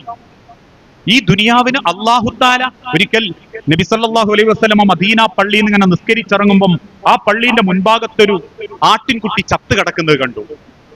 അള്ളാഹുവിന്റെ റസൂൽ അതിന്റെ അരികിൽ ചെന്നിട്ട് പറഞ്ഞു, ഇത് ആർക്കെങ്കിലും 2 ദീനാറിന് വേണോ? സഹാബത്ത് പറഞ്ഞു, നബിയെ, ചത്ത ആട്ടിൻകുട്ടീനെയോ? റസൂലുള്ളാഹി സ്വല്ലല്ലാഹു അലൈഹി വസല്ലം എന്നാ ഒരു കാര്യം ചെയ്യാം, നിങ്ങൾ വെറുതെ എടുത്തോ, ആരെങ്കിലും ഇത് വെറുതെ കൊണ്ടുപോയിക്കോ. ഉടനെ സഹാബാക്കൾ ചിലര് ആ ആട്ടിൻകുട്ടീനെ നോക്കിയിട്ട് പറഞ്ഞു, നബിയെ, പുഴു അടയ്ക്കുന്നുണ്ട്, അതിന്റെ ചെവി ഇങ്ങനെ കൂർത്തിട്ടാ. അറബികൾക്കൊരു വിശ്വാസമുണ്ട്, ആട്ടിൻകുട്ടി ജനിക്കുമ്പോ അതിന്റെ ചെവി ഇങ്ങനെ ചെന്നായകളെ പോലെ കൂർത്തതാണെങ്കിൽ ആടുകളെ മേയാൻ വിട്ടപ്പോ ഏതോ ചെന്നായ ഇണചേർന്നുണ്ടായ ഒരു ആടാണ്, അതുകൊണ്ട് അങ്ങനെ ചെവി കാണുമ്പോഴേക്കും അവർ ആട്ടിൻകുട്ടീനെ അടിച്ചു കൊല്ലുകയായിരുന്നു അത് അവർക്കൊരു അറപ്പായിരുന്നു. അങ്ങനെ അറപ്പോട് ആരോ കുണ്ടട്ട ഒരു ആട്ടുകുട്ടിയല്ലേ നബിയെ, ഇതിനെ അപ്പങ്ങൾ വിലക്ക് തരാ വെറുതെ തരാന്ന് പറയുന്നത്? അള്ളാഹുവിന്റെ റസൂൽ സല്ലല്ലാഹു അലൈഹി വസല്ലം ആട്ടിൻകുട്ടീനെ അങ്ങനെ നോക്കി കരയും. സഹാബത്ത് ചോദിക്കും, റസൂൽ നിങ്ങൾ എന്തിനാ കരയുന്നത്? ആട്ടിൻകുട്ടിയുടെ ആ ഒരു മരിച്ചുപോയതുകൊണ്ട് ചത്തുപോയതുകൊണ്ടാണോ? റസൂലുള്ള പറയും, അല്ല, ഈ ചത്തു പുഴുവളയ്ക്കുന്ന ആട്ടിൻകുട്ടിയുടെ വില പോലും പടച്ചോൻ ഈ ദുനിയാവിന് കൊടുത്തിട്ടില്ല. ഈ ചത്തു പുഴുവളയ്ക്കുന്ന ആട്ടിൻകുട്ടിയുടെ വില പോലും പടച്ചോൻ ദുനിയാവിന് കൊടുത്തിട്ടില്ല. പിന്നെ ദുനിയാവിലെ 10 ഏക്കർ കൊണ്ട് നിങ്ങൾക്ക് എന്ത് പോരിശയുള്ളത്? പിന്നെ 10-50 പവനുണ്ട് എന്ത് പോരിശയാ ദുനിയാവിലുള്ളത്? അല്ല ദുനിയാവിന് വില കൊടുത്തിട്ടില്ല എന്ന് പറഞ്ഞാൽ ദുനിയാവ് മലപ്പുറം ജില്ലയല്ല, മഞ്ചേരിയല്ല, മലപ്പുറമല്ല. സൂര്യൻ ഉദിച്ചസ്തമിക്കുന്ന ഈ പ്രപഞ്ചത്തിന് പടച്ചോൻ കൊടുത്തിട്ടില്ല ഒരു ചത്ത ആട്ടിൻകുട്ടീന്റെ വില. അങ്ങനെ എങ്ങാനും റബ്ബ് ഈ ദുനിയാവിന് കൊടുത്തിരുന്നുവെങ്കിൽ അള്ളാഹുവിന്റെ നിഷേധികളായ റബ്ബിന്റെ ദീനനുസരിച്ച് ജീവിക്കാത്ത ഒരാൾക്കൊരു തുള്ളി വെള്ളം പടച്ചോൻ കൊടുക്കൂല. പിന്നെന്തേ പടച്ചോങ്ങൾക്ക് ദുനിയാവും പണവും സമ്പത്തും വെള്ളമൊക്കെ തന്ന്? അല്ല ദുനിയാവിന് വലിയ വിലയൊന്നും ഇട്ടിട്ടില്ല. ആ ദുനിയാവിന് ആ വിലങ്ങൾ കരുതേം വേണ്ട. കാരണം എല്ലാം ഇടിഞ്ഞു പൊളിഞ്ഞു വീഴുമ്പം മഞ്ചേരിയും മലപ്പുറവും മണ്ണും ഒക്കെ ഇവിടെ തന്നെ ഉണ്ടാവും. ഈ പൊളിഞ്ഞു വീണതിന്റെ ഓരോ സിമന്റ് കട്ട പോലും ഈ ദുനിയാവിൽ ഉണ്ടാവും. കാരണം അള്ളാന്റെ ദുനിയാവിനെ പടച്ചോൻ പിടിച്ച് പൊടിച്ചു കളഞ്ഞ് അവസാനം പടച്ചോൻ ആ ഒരു രീതിയിൽ തന്നെ ആക്കി നിർത്തുമ്പോ ഈ ദുനിയാവിന്റെ മേലെ ജീവിച്ച നമുക്ക് അള്ളാന്റെ മുൻപിൽ പറയാൻ ജീവിച്ച കാലത്തെ കണക്കേണ്ടാവും. പൈസന്റെയും സ്ഥാനത്തിന്റെയും ഒന്നും കണക്കുണ്ടാവൂല. അതുകൊണ്ട് അള്ളാഹുവിന്റെ തിരുദൂതൻ പറഞ്ഞതും ഇന്ന മിമ്മ അഖാഫു അലൈക്കും മിൻ ബഅദി, എനിക്ക് ശേഷം ഞാൻ നിങ്ങളെ തൊട്ട് ഭയപ്പെടുന്നത് ഒരൊറ്റ കാര്യത്തെയാണ്. അദ്ദുനിയാ സീനത്തഹാ, നിങ്ങൾ ദുനിയാവിന് വേണ്ടി ജീവിക്കും, ദുനിയാവിന് വേണ്ടി നിങ്ങൾ മരിക്കും, ദുനിയാവിന് വേണ്ടി നിങ്ങൾ പരക്കം പായുന്ന ഒരു കാലം വരും. വമൽ ഹയാത്തുദ് ദുനിയ ഇല്ലാ മതാഉൽ ഗുറൂർ. റസൂലേ, ഈ ദുനിയാവ് വഞ്ചിക്കുന്ന ഒരു വിഭവം മാത്രമാണ് നബിയേ. ഈ ദുനിയാവിന് പടച്ചോൻ ജീവിക്കാനുള്ള ഒരു സൗകര്യം അല്ലാതെ ഈ ദുനിയാവിന് വേണ്ടി മരിച്ചോടാൻ വേണ്ടി ഒരാൾക്കും അല്ലാഹു തആല അവകാശം നൽകിയിട്ടില്ല. ഇന്നെല്ലാ കളികളും ദുനിയാവിന് വേണ്ടി, എല്ലാ കളികളും. എന്തുകൊണ്ടാ മനുഷ്യന്മാര് തമ്മ കൊല്ലുന്നത്? ദുനിയാവിന് വേണ്ടി. ചതി, വഞ്ചന, അസൂയ, ആർത്തി, കുശുമ്പ്, ഇതൊക്കെ എന്തിനാ? ദുനിയാവിന് വേണ്ടി. ഒരാള് കൂടുമ്പം കുടുംബം ചേരുന്നതും പുഞ്ചിരിക്കുന്നത് പോലും ഇന്ന് ദുനിയാവിന് വേണ്ടിയാന്ന് തോന്നിപ്പോവും. കാരണം എന്താ? 4 ദിവസം ചിരിച്ചിട്ട് 5-ാം ദിവസം വായ്പോയിച്ചിട്ട് കൊടുത്തിട്ടില്ലേ, 5-ാം ദിവസം മുതൽ പിന്നെ ശത്രുവ. അല്ലെങ്കിൽ എന്തൊക്കെ ഉപകാരം ചെയ്തു കൊടുത്തിട്ട് നമ്മുടെ ഒരു ഉപകാരത്തിന് ഓനെ കിട്ടിയിട്ടില്ലേ, അവിടുന്ന് അങ്ങോട്ട് പിന്നെ ശത്രുവാണ്. ഇന്നാളുകൾ ബന്ധം ചേരുന്നത് പോലും ഈ ദുനിയാവിന് വേണ്ടിയിട്ടാകുമ്പോ, എല്ലാ കളികളും ദുനിയാവിന് വേണ്ടിയാകുമ്പോ മരിക്കുന്നത് വരെ ആ ദുഷിച്ച ചിന്ത മനസ്സിലുള്ളവര് ഖബറിലെത്തുന്നവരെ അതിനുവേണ്ടി ഓടിക്കൊണ്ടിരിക്കുന്ന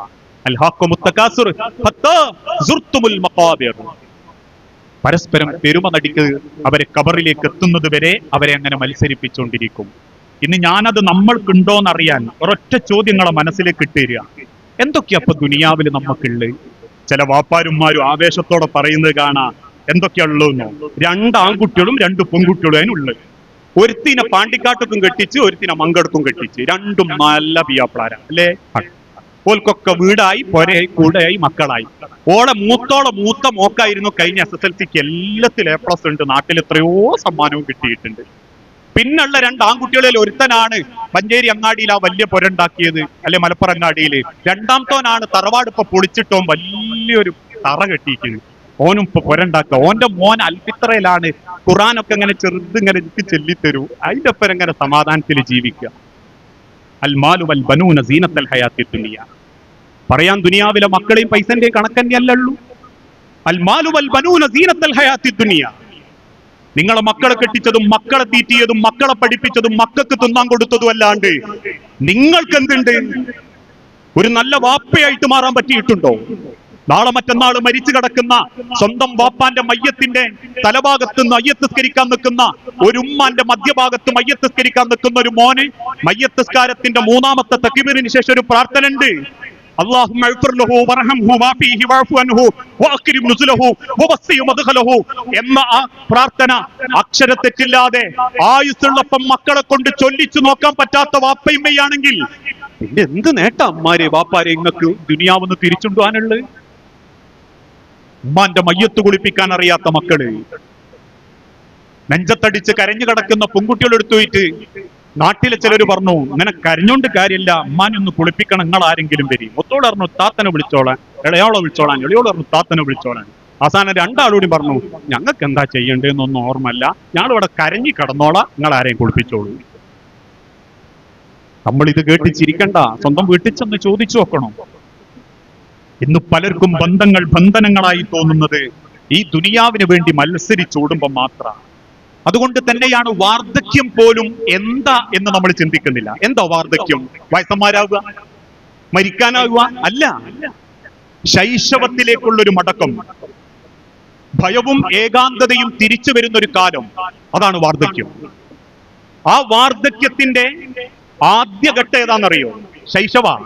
കാരണം ശൈശവത്തിലും ഉണ്ടാവും ഭയവും ഏകാന്തതയും. നിങ്ങൾ കാണല്ലേ, ഒരു കുട്ടീനെ അങ്ങനെ കട്ടുമ്മ കടത്തിയിട്ടേക്കും, അത് ഇങ്ങനെ ആകാശം നോക്കി കൈകാലിട്ടടിക്കും. അതിന് ഏകാന്തതയാണ്. ആ ഏകാന്തത മാറ്റാൻ അതിങ്ങനെ കൈകാലിട്ടടിച്ച് ബെഡ്റൂമിൽ ഇങ്ങനെ കിടക്കുമ്പോൾ ഉമ്മ ഇടക്കിടക്ക് ഓടി വന്നിട്ട് അതിനോട് ഇങ്ങനെ കൊഞ്ചും. ഇനി മക്കളോട് പറയും, ബാക്കിയുള്ള മക്കളോട്, നിങ്ങളൊന്ന് കുഞ്ഞിന്റെ അടുത്ത് പോയി കൊഞ്ചടോ, ഒന്ന് പറയടോ, ആയിട്ട് നിങ്ങൾ ഇങ്ങനെ ഒന്ന് കളിപ്പിക്കും. വാപ്പയാണെങ്കിലും വന്നിട്ട് മോനോട് ഇങ്ങനെ, ആ കേൾക്കുന്ന മകനോട്, എന്ന് പറഞ്ഞാൽ അവന് കേൾക്കാൻ പറ്റിക്കൊള്ളണമെന്നില്ല, ആ ചെറിയ പൈതലിനോട് ഇങ്ങനെ കൊഞ്ചിക്കൊണ്ടിരിക്കും. അതെന്തുകൊണ്ടാണെന്നറിയൂ? ആ കുഞ്ഞിന്റെ ഏകാന്തത അവനെ ബേജാറാക്കാണ്ടിരിക്കാനാണ്. അല്ലേ? ആ ഏകാന്തതയിലേക്കാണ് വാർദ്ധക്യത്തിൽ നമ്മൾ എത്തുക. വാപ്പ ഇങ്ങനെ കുത്തിരിക്കണുണ്ടാവും, ആരും മിണ്ടാണ്ടാവുക. ഓൻ വരുന്നു, ഓളോട് മിണ്ടുന്നു, ഇറങ്ങിപ്പോകും. ഓള് സംസാരിക്കുന്നു, മറ്റോളോട് പറയുന്നു, താത്തനോട് പറയുന്നു, മുക്കോടോട് മിണ്ടുന്നു. ഉമ്മ ചോദിക്കും, എന്തേയോളെ? ഒന്നുമില്ല, നിങ്ങളോട് പറയാണ്ടാണ് ഞങ്ങളോട് പറയും. വാർദ്ധക്യവും ശൈശവവും ഒരേപോലെയാണ്. ഭയം. ഒരു കുട്ടി എന്തുകൊണ്ടാ ശൈശവത്തിൽ വാശി കാണിക്കുന്നത്? ഭയപ്പെടുക അവൻ. അതായത് എനിക്ക് എന്റെ ബാപ്പന്റെയും ഇമ്മന്റെയും ജീവിതത്തിൽ പ്രയോറിറ്റി ഇല്ലേ എന്ന് ചിന്തുമ്പോ അവന് വാശിയും ഭയവും വരിക. അതുകൊണ്ട് അവൻ വാശി കാണിക്കും, കരഞ്ഞോണ്ടിരിക്കും, ഓൻ നിലച്ചോണ്ടിരിക്കും. അവസാനം ഉമ്മ അങ്ങോട്ട് എടുക്കുമ്പം ആ ഭയം അവന് മാറി. കാരണം എന്താ? ഓനൊരു പരിഗണന കിട്ടി, ഉമ്മ എടുത്ത്, അല്ലെ വാപ്പ എടുത്ത്. ഈ ഭയമാ രക്ഷിതാക്കളെ വാർദ്ധക്യത്തിൽ ബേജാറാക്കുന്നത്. എന്റെ മക്കൾക്ക് ഇന്ന് വേണ്ടാണ്ടായോ? എനിക്കൊരു വെള്ളം കിട്ടാണ്ടായോ? ഇനി അവര് നോക്കാതെ ആയോ? ഇങ്ങനെയുള്ള ഭയവും ഏകാന്തതയും, ആ ഏകാന്തതയിലേക്കും ഭയത്തിലേക്കുമുള്ള യാത്രയാണ് മനുഷ്യരെ നമ്മുടെ ജീവിതം. ഇതൊക്കെ നിങ്ങൾ അനുഭവിക്കും. ശൈശവങ്ങൾ അനുഭവിച്ചിട്ടുണ്ടെങ്കിൽ വാർദ്ധക്യത്തിലും അതേ വേദനകൾ അനുഭവിക്കും. ഞാൻ പറയാറുണ്ട്, ഒരു 50-60 വയസ്സ് കഴിഞ്ഞ ആൾക്കാർ അനുഭവിക്കുന്ന ഏറ്റവും വലിയ വേദന ഏകാന്തത തന്നെയാണ്. എന്തെങ്കിലുമൊക്കെ പണി ഉണ്ടാക്കി പുറത്തിറങ്ങിയിട്ട് എന്തെങ്കിലുമൊക്കെ ഒന്ന് ആക്കാൻ പറ്റുന്നോലുണ്ട്, റാഹത്ത്. അല്ല, പണിയും കൂലിയും ഒക്കെ നിന്നുപോയി, പിന്നെ മക്കൾ എന്തേ അയച്ചു കൊടുക്കുന്നതായിട്ട് ജീവിക്കുന്ന വാപ്പയും മെയ്യാണെങ്കിൽ പിന്നെ ബേജാറാ, മിണ്ടാൻ പേടി, സംസാരിക്കാൻ പേടി.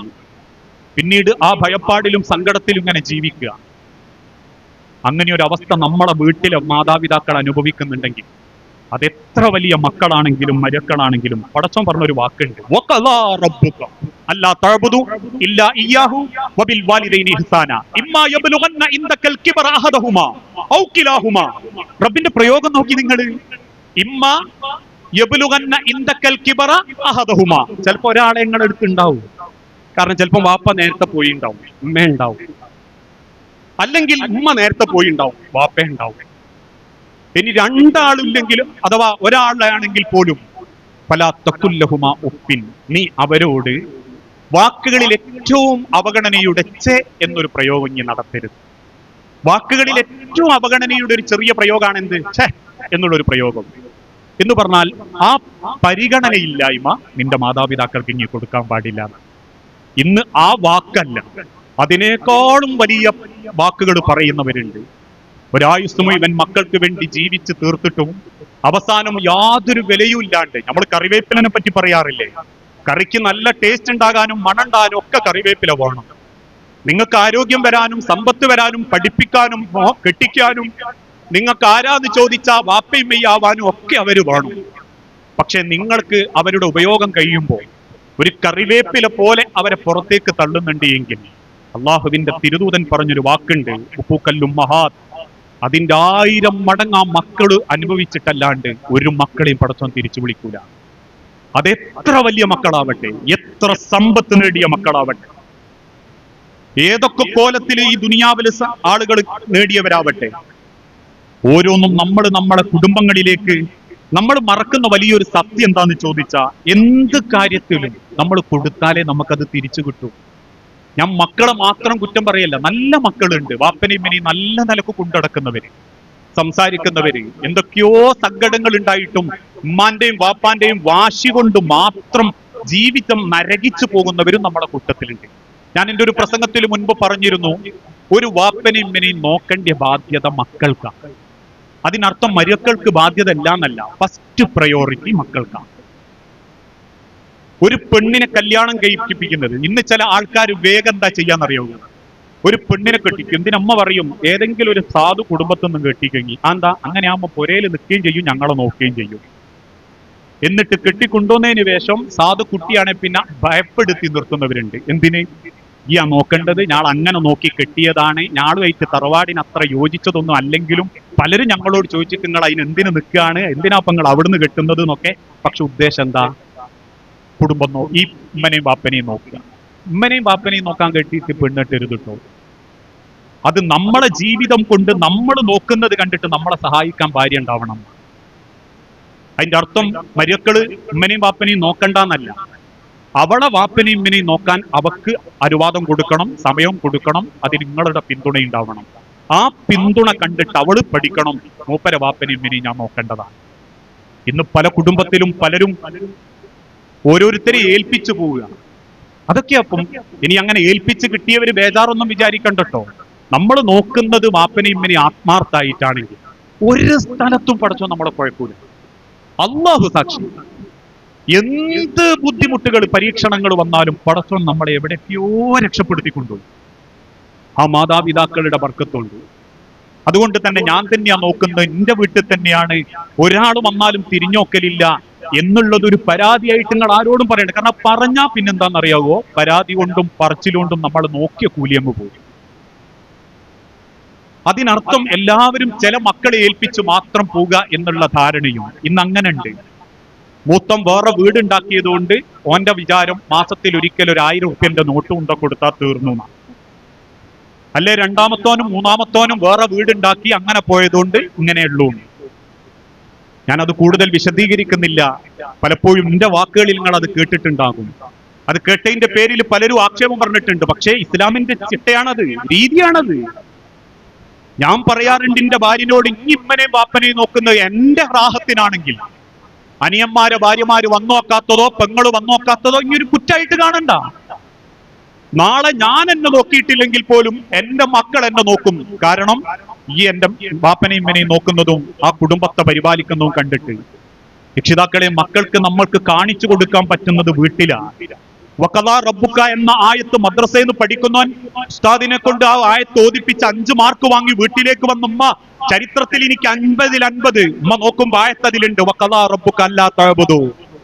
ചില മക്കൾക്കൊക്കെ ആദ്യെങ്കിലും മദ്രസയിൽ എന്തെങ്കിലും പരിപാടികൾ ഉണ്ടാകുമ്പോ ഉസ്താദിനോട് ചോദിക്കും, ഉസ്താദെ മോനെ പ്രസംഗത്തിന് കൂട്ടണം. എന്നോടും പറയും. ഞാൻ ചോദിക്കും ഏതാ വിഷയം വേണ്ടി? മാതാപിതാക്കളോടുള്ള കടമ.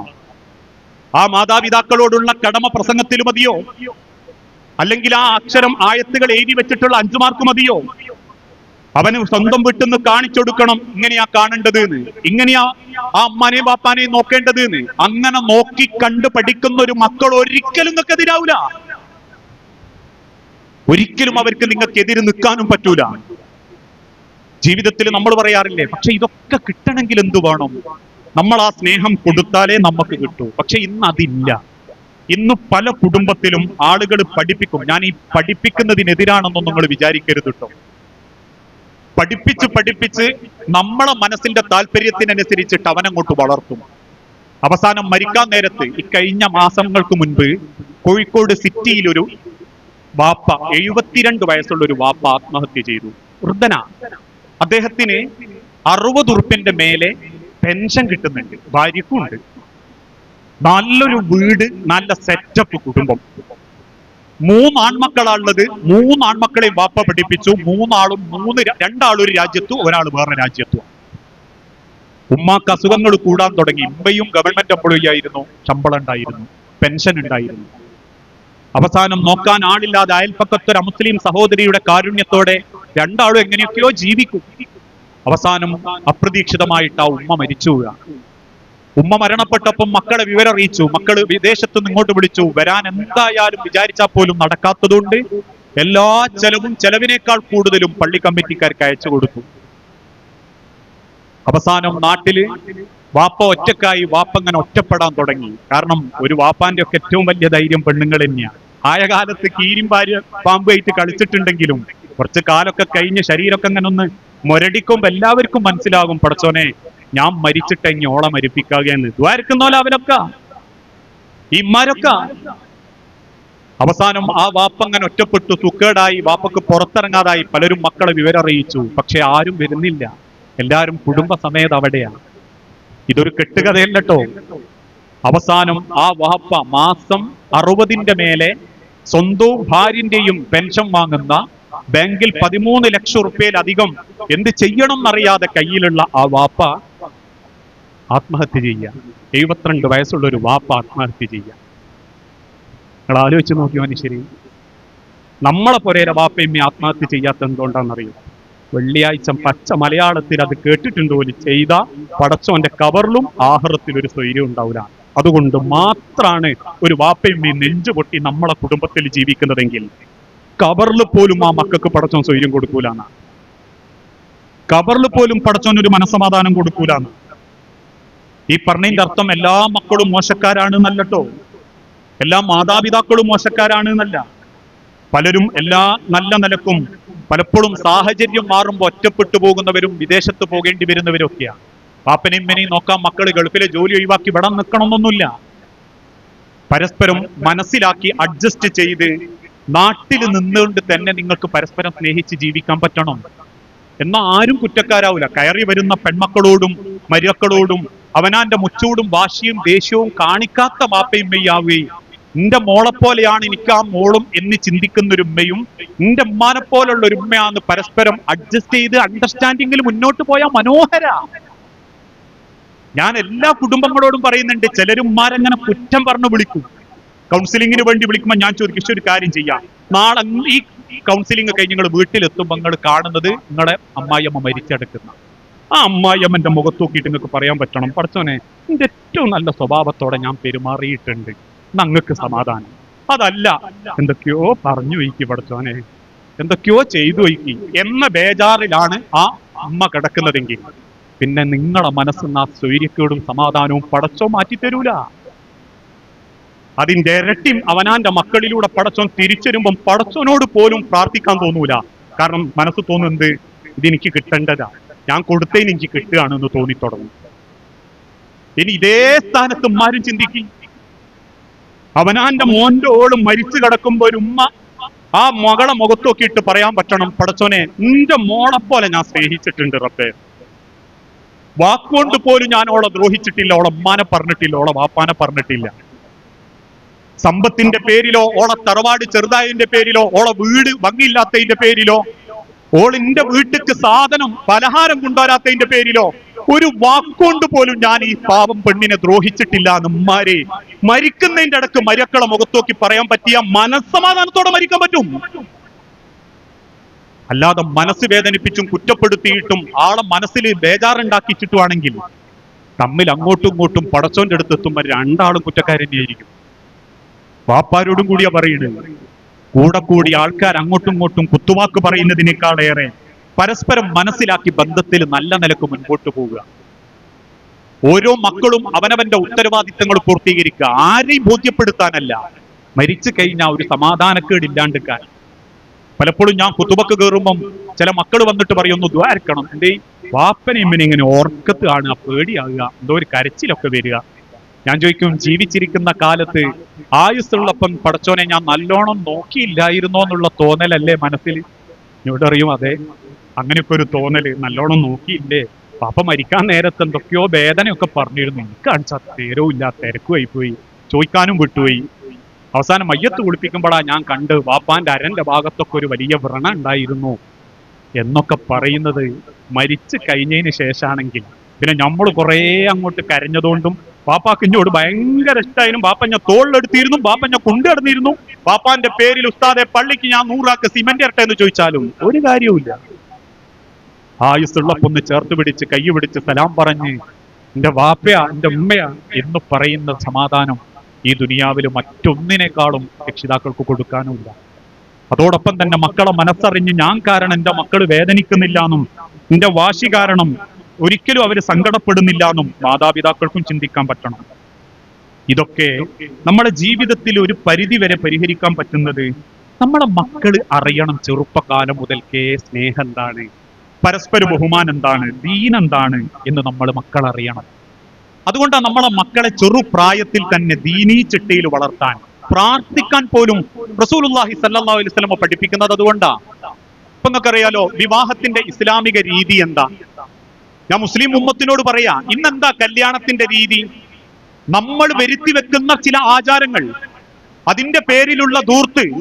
ചില പെൺകുട്ടികളെ കെട്ടിക്കുന്ന വാപ്പാര് പറയും, ഓളെ കല്യാണം കഴിയുമ്പോഴേക്കും എനിക്ക് 3-4 ലക്ഷം റുപ്യ കട. എന്താ കാരണം? ബ്യൂട്ടീഷ്യന്മാര് വരും 3 ദിവസം മോളെ ഒരുക്കാൻ, കറുത്തേനെ വെളുപ്പിച്ച് ചുവപ്പിച്ച് പടച്ചമ്പരാനെ ഊറിയാണോ എന്നുള്ള കോലത്തിലാക്കി തരും. ഒരു കുളി കഴിഞ്ഞാൽ അതോടെ തീരുമല്ലോ. അതിന് വാപ്പാക്ക് 25,000 ചെലവ്. ഇനി പെൺകുട്ടികളും ആൺകുട്ടികളും ആദ്യമേ പറയാണ് മഞ്ഞക്കല്യാണം, പച്ചക്കല്യാണം, മൈലാഞ്ചി കല്യാണം, വെറ്റില കല്യാണം. അവിടെ തീരുവപ്പം കല്യാണത്തിന്റെ 4 ദിവസങ്ങൾക്ക് മുൻപേ വീഡിയോ കവറേജ്. ഇന്ന് ചില ഉമ്മാരോട് ഞാൻ പറയാറുണ്ട്, മുട്ടായി കൊടുക്കൽ സമ്പ്രദായ പണ്ട് കാലത്തൊക്കെ പലതും മുസ്ലിം സമുദായത്തിൽ നിന്ന് ഇല്ലാണ്ടാക്കിയതായിരുന്നു. സ്ത്രീധനം. ഉമ്മാരെ നിങ്ങളെ പെൺമക്കളെ കെട്ടിച്ചു വിടാൻ ഇന്ന് ധൈര്യത്തോടെ നിങ്ങൾക്ക് ആശ്വാസം നൽകുന്നത് എന്താണെന്നറിയോ? ജനിച്ചത് പെൺകുട്ടിയാണെങ്കിൽ ആ പെൺകുട്ടിക്ക് വേണ്ടി സമ്പത്ത് കണ്ടുവെക്കാൻ പറ്റാതെ ആത്മഹത്യ ചെയ്ത വാപ്പാരുണ്ട്.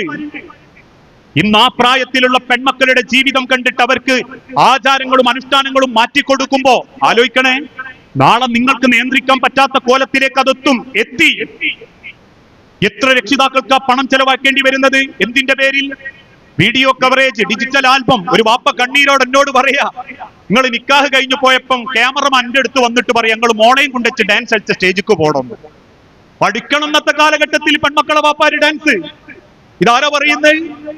അവനാന്റെ ക്യാമറയുടെ പവർ ജനങ്ങളെ കാണിക്കാൻ ഇൻസ്റ്റഗ്രാം റീലിടാൻ വേണ്ടിയിട്ട് പേര് കേട്ട ക്യാമറമാനെ കൂട്ടിക്കൊണ്ടുവരുമ്പം ഹക്കും ബാത്തിലും ദീനും എന്താണെന്നറിയാത്തോൻ പെൺകുട്ടിനോട് പറയാ, ഈ തുള്ളി കളിച്ചിട്ട് പാട്ടുപാടിയിട്ട് ആംഗ്യം കാണിച്ചിട്ട് സ്റ്റേജ് മേലേക്ക് തുള്ളി വരണം.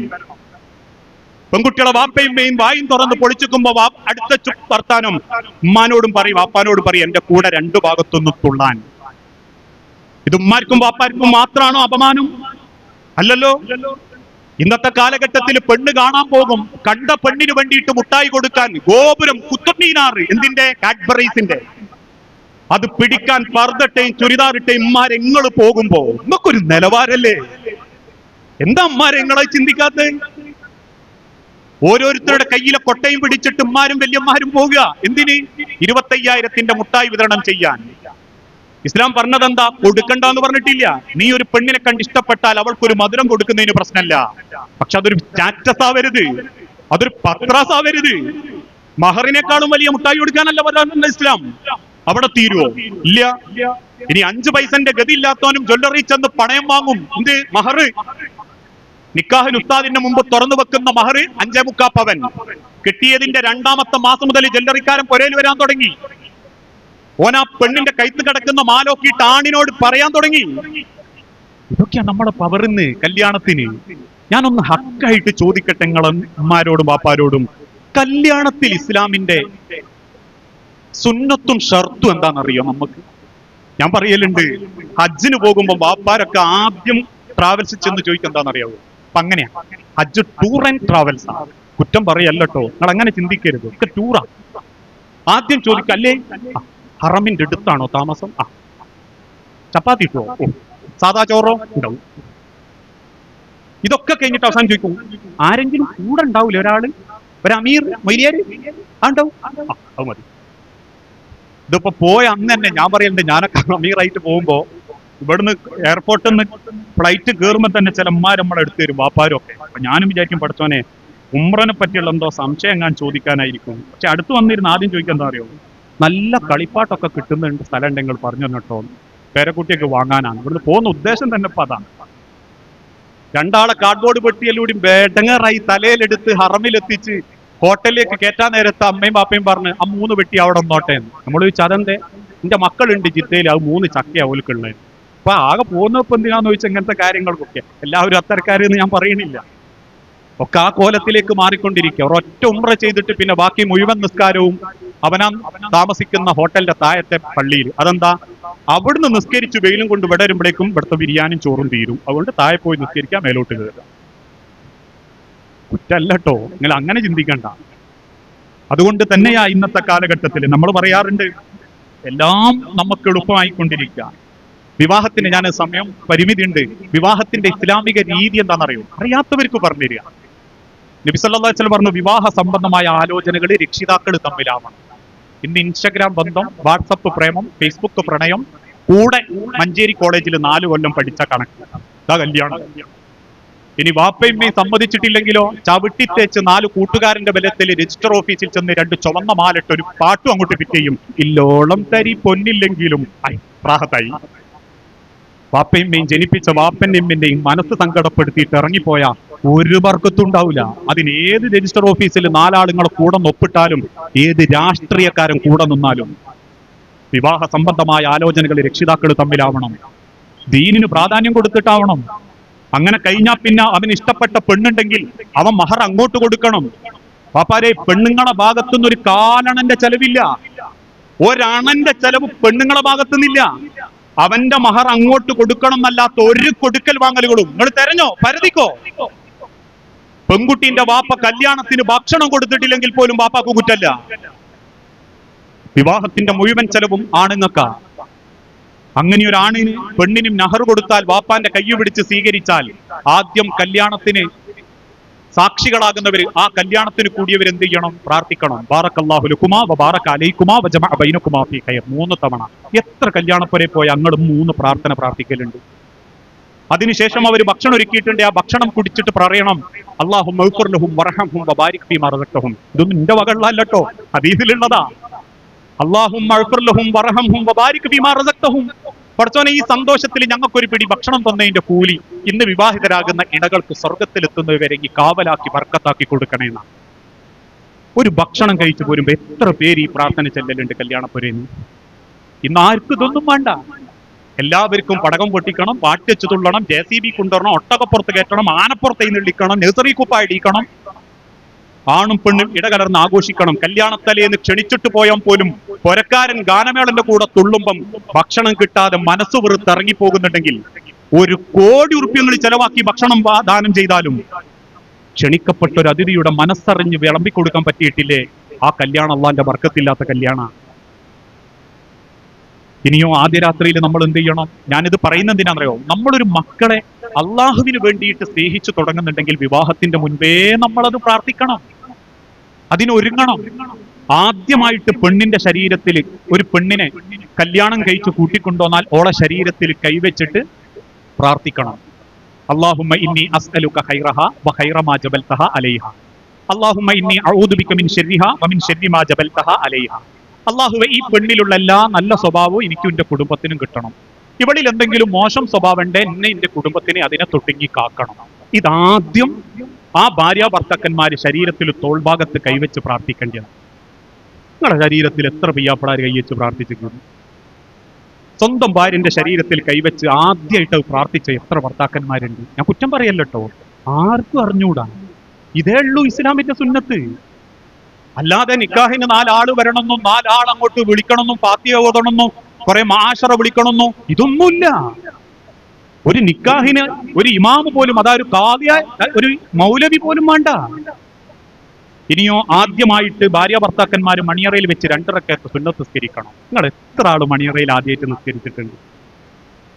ശേഷം അവന്റെ ശരീരത്തിൽ അഥവാ അവളെ ശരീരത്തിൽ തൊട്ട് അവർ കിടക്കുകയാണ് എങ്കിൽ അന്നാണ് അവർ അള്ളാഹുവിന്റെ മുൻപിൽ പരസ്പരം ചേരുന്നതെങ്കിൽ അവർ പ്രാർത്ഥിക്കട്ടെ, അള്ളാഹുവേ, നീ ഞങ്ങൾക്ക് മക്കളെ തരുമെങ്കിൽ പിശാച് ബാധിക്കാത്ത മക്കളെ തരണേറത്തെ.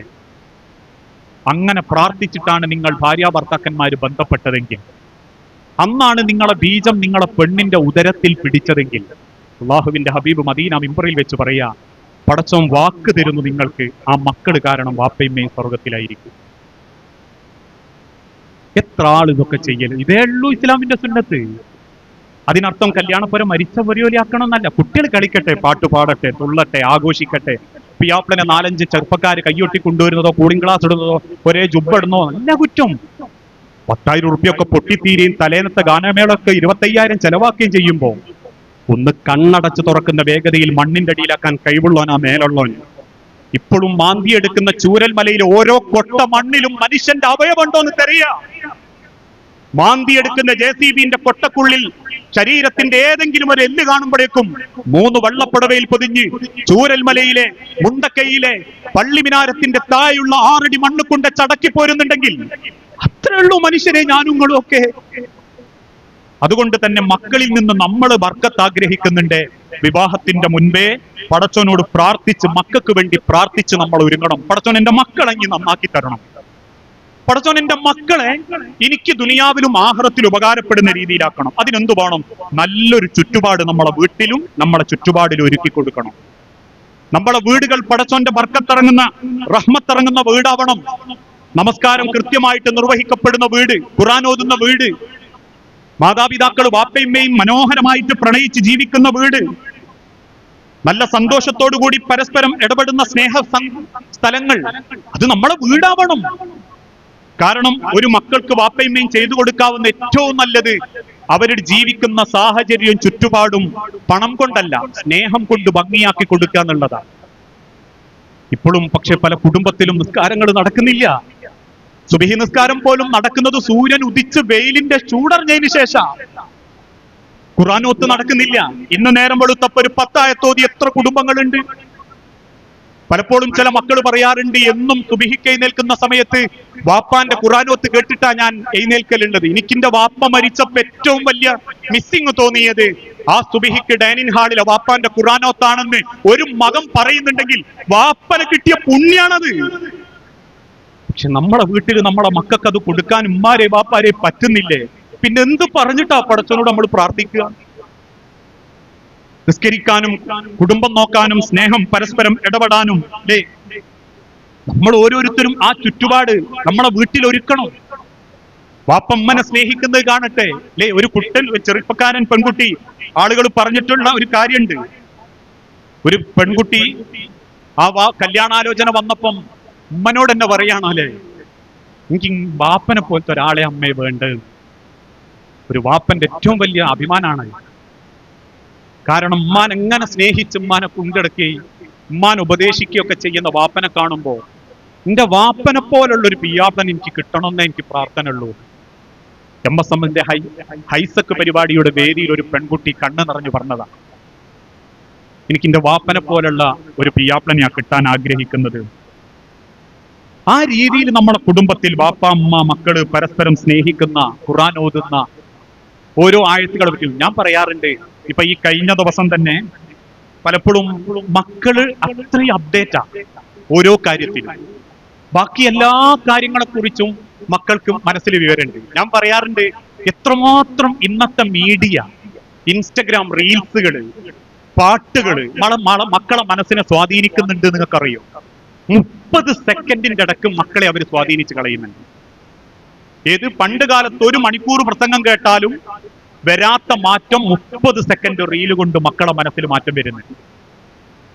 ഈ കഴിഞ്ഞ ദിവസം ഞാൻ സ്കൂളിൽ പഠിപ്പിക്കുന്ന ഞാൻ ഉച്ചക്ക് കുട്ടികളെയും കൂട്ടി പള്ളിന്റെ തൊട്ട് മുൻപിലുള്ള സ്കൂളിന്റെ മുൻപിലുള്ള പള്ളിയിൽ നിസ്കരിക്കാൻ കൊണ്ടുപോകാറുണ്ട്. അപ്പൊ അങ്ങനെ ഓരോന്ന് നിസ്കാരമൊക്കെ കഴിഞ്ഞ് നമ്മൾ വൈകി വരുന്ന കുട്ടികളെ അങ്ങനെ നിസ്കരിപ്പിക്കുന്ന സമയത്ത് ഒരു ചെറുക്കന്റെ അത്തഹിയാത്തിലിരിക്കുമ്പോൾ അങ്ങനെ ചൂണ്ടുന്നുണ്ട്, ഇളക്കുന്നുണ്ട്. അപ്പൊ നമുക്ക് തന്നെ മനസ്സിലായി ഇവൻ എന്തോ പാടുകയാണ്, അല്ലെങ്കിൽ എന്തോ ഒരു മനസ്സോ എന്തോ മാറിയുന്നുണ്ട്. അപ്പൊ ക്ലാസ് ഒക്കെ കഴിഞ്ഞതിന് ശേഷം ഞാനും വേറൊരു അധ്യാപകനുണ്ട് മോറലിന്റെ, ഞാൻ ചോദിച്ചു ഇവിടെ അങ്ങനെ സംസാരിച്ച കൂട്ടത്തിൽ നമ്മൾ തമാശക്ക് ചോദിച്ചു, സത്യം പറയും എനിക്ക് ആ തെയ്യാത്തിൽ ഇന്നപ്പോ എന്താ ഓർമ്മ? ഞാൻ പാടിയ പാട്ടിന്റെ കോലനുസരിച്ചിട്ട് ഞാൻ പറയാം ഇനി എന്താ പാടിയത്. അപ്പൊ അവൻ ചിരിച്ചോണ്ട് പറയും സാറ് പറയുന്ന എന്തായിരിക്കും?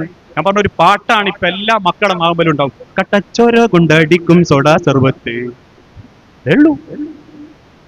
ഇനി പുതിയ പാട്ടുകൾ നോക്കൂ മക്കളെ മനസ്സിലേക്ക് സ്വാധീനിക്കുന്നേ.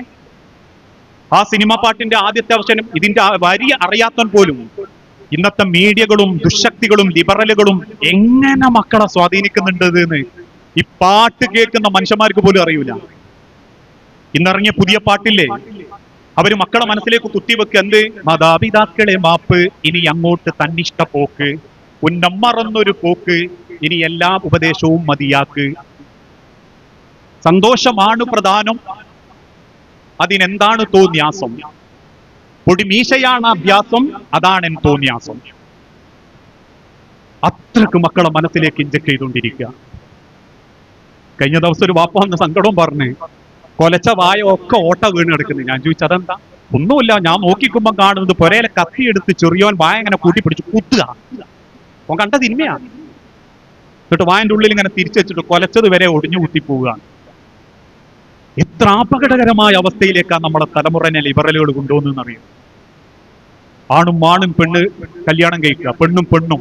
ചില പെൺകുട്ടികൾക്ക് 26 വയസ്സായി, വിവാഹം വേണ്ട. എന്താ? ബാധ്യത. പെണ്ണ് കെട്ടാൻ താല്പര്യമല്ല, കല്യാണം കഴിക്കുക, മക്കളെ പ്രസവിക്കുക, ഗർഭം ധരിക്കുക, കുടുംബം നോക്കുക. My body my choice. അതൊന്നും വേണ്ട, എനിക്കിങ്ങനെ ഫ്രീഡമായിട്ട് ജീവിക്കണം. അതിനെന്ത് തോന്നിയാൽ ഇടക്കിടക്ക് തോന്നണോ ചെയ്യും. കാരണം സർട്ടിഫിക്കറ്റ് വാങ്ങാനുള്ളതല്ല ലൈഫ് എന്നുള്ളൊരു ചിന്താഗതിയിലേക്ക് നമ്മളെ മക്കളെ കൊണ്ടുപോവുക. അതുകൊണ്ട് ആ കേരളത്തിൽ ഒരു മുഖ്യധാര ക്യാമ്പസിൽ കയറി ചെന്നൊരു പത്രക്കാരൻ ചോദിച്ചു, ഏക സിവിൽ കോഡിനെ പറ്റി എന്താ അഭിപ്രായം? ഇന്ത്യയിൽ നടപ്പിലാക്കപ്പെടുന്ന ഏക സിവിൽ കോഡിനെ പറ്റി എന്താ അഭിപ്രായം? പെൺകുട്ടികൾ ആവേശത്തോടെ പറഞ്ഞു, തട്ടട്ടോളും തട്ടടാത്തോളും ഒക്കെ ഒരുമിച്ച് കത്തിക്കാനാ തീരുമാനെങ്കിൽ കത്തിക്കട്ടെ, അതല്ലേ നല്ലത്.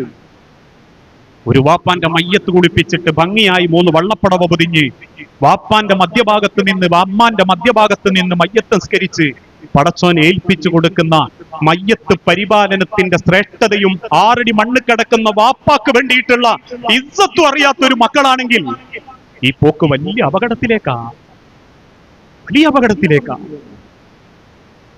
ഇതൊക്കെ നമ്മളെ കുടുംബത്തിൽ മക്കൾ പഠിച്ചുകൊണ്ടിരിക്കുമ്പോൾ ചില വാപ്പാർക്കുമാർക്കും പറയാൻ എന്തേ ഉള്ളൂ, നല്ലോണം പഠിക്കട്ടോ എന്റെ മക്കള്, അതേ ഉള്ളൂ. അറിവ് തിരിച്ചറിവാക്കി കൊടുക്കാൻ പറ്റണം.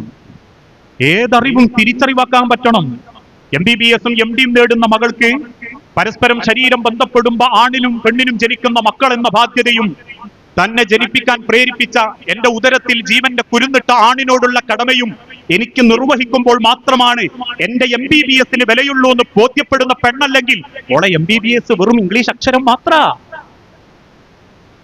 താൻ ഏറ്റെടുക്കുന്ന വർക്കിൽ സിമന്റിലും കമ്പിയിലും കൃത്രിമം കാണിക്കരുതെന്നും ആ കാണിക്കുന്നത് ഒരു തലമുറയോട്, ഒരു നാടിനോട് ചെയ്യുന്ന വഞ്ചനയാണെന്നും ഒരു എഞ്ചിനീയറായ M.Tech-കാരന് തിരിച്ചറിയാൻ പറ്റുന്നില്ലെങ്കിൽ ഓന്റെ M.Tech-ന് ഇംഗ്ലീഷിന്റെ അക്ഷരവിലയുള്ളൂ. ആ തിരിച്ചറിവ് മക്കളുടെ മനസ്സിലുണ്ടാക്കി കൊടുക്കണം. എന്താണ് കുടുംബം? എന്താണ് സ്നേഹം?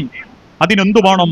നമ്മളെ കുടുംബത്തിൽ മാതാപിതാക്കൾ പരസ്പരം സ്നേഹിക്കണം, നല്ല വാക്ക് പറയണം. ഒരു മക്കൾ ഏറ്റവും സന്തോഷിക്കുന്നത് എപ്പോഴാണെന്നറിയോ?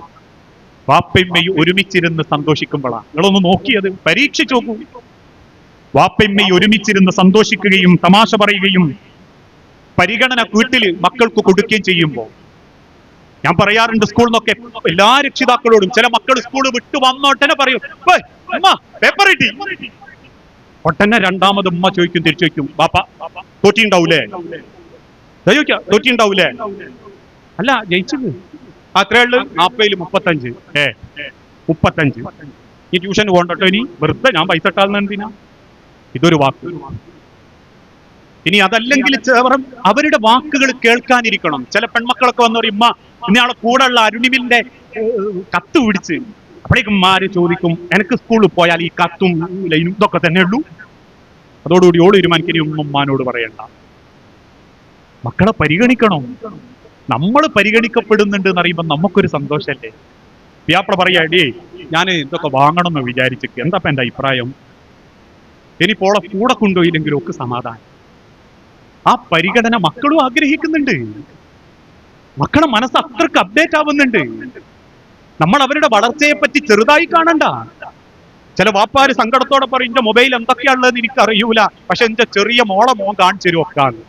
ഓൻ ആ യുഗത്തിലാ ജനിച്ച്, ഓൻ ആ യുഗത്തിലാ വളരുന്നത്. നമ്മൾ പണ്ട് കാലത്തേക്ക് ഒരിക്കലും മക്കളെ ഇനി കൂട്ടിക്കൊണ്ടുപോകാൻ പറ്റൂല. നമുക്ക് അപ്ഡേറ്റ് ആവാനേ പറ്റൂ, വിവരം ഉണ്ടാവണം.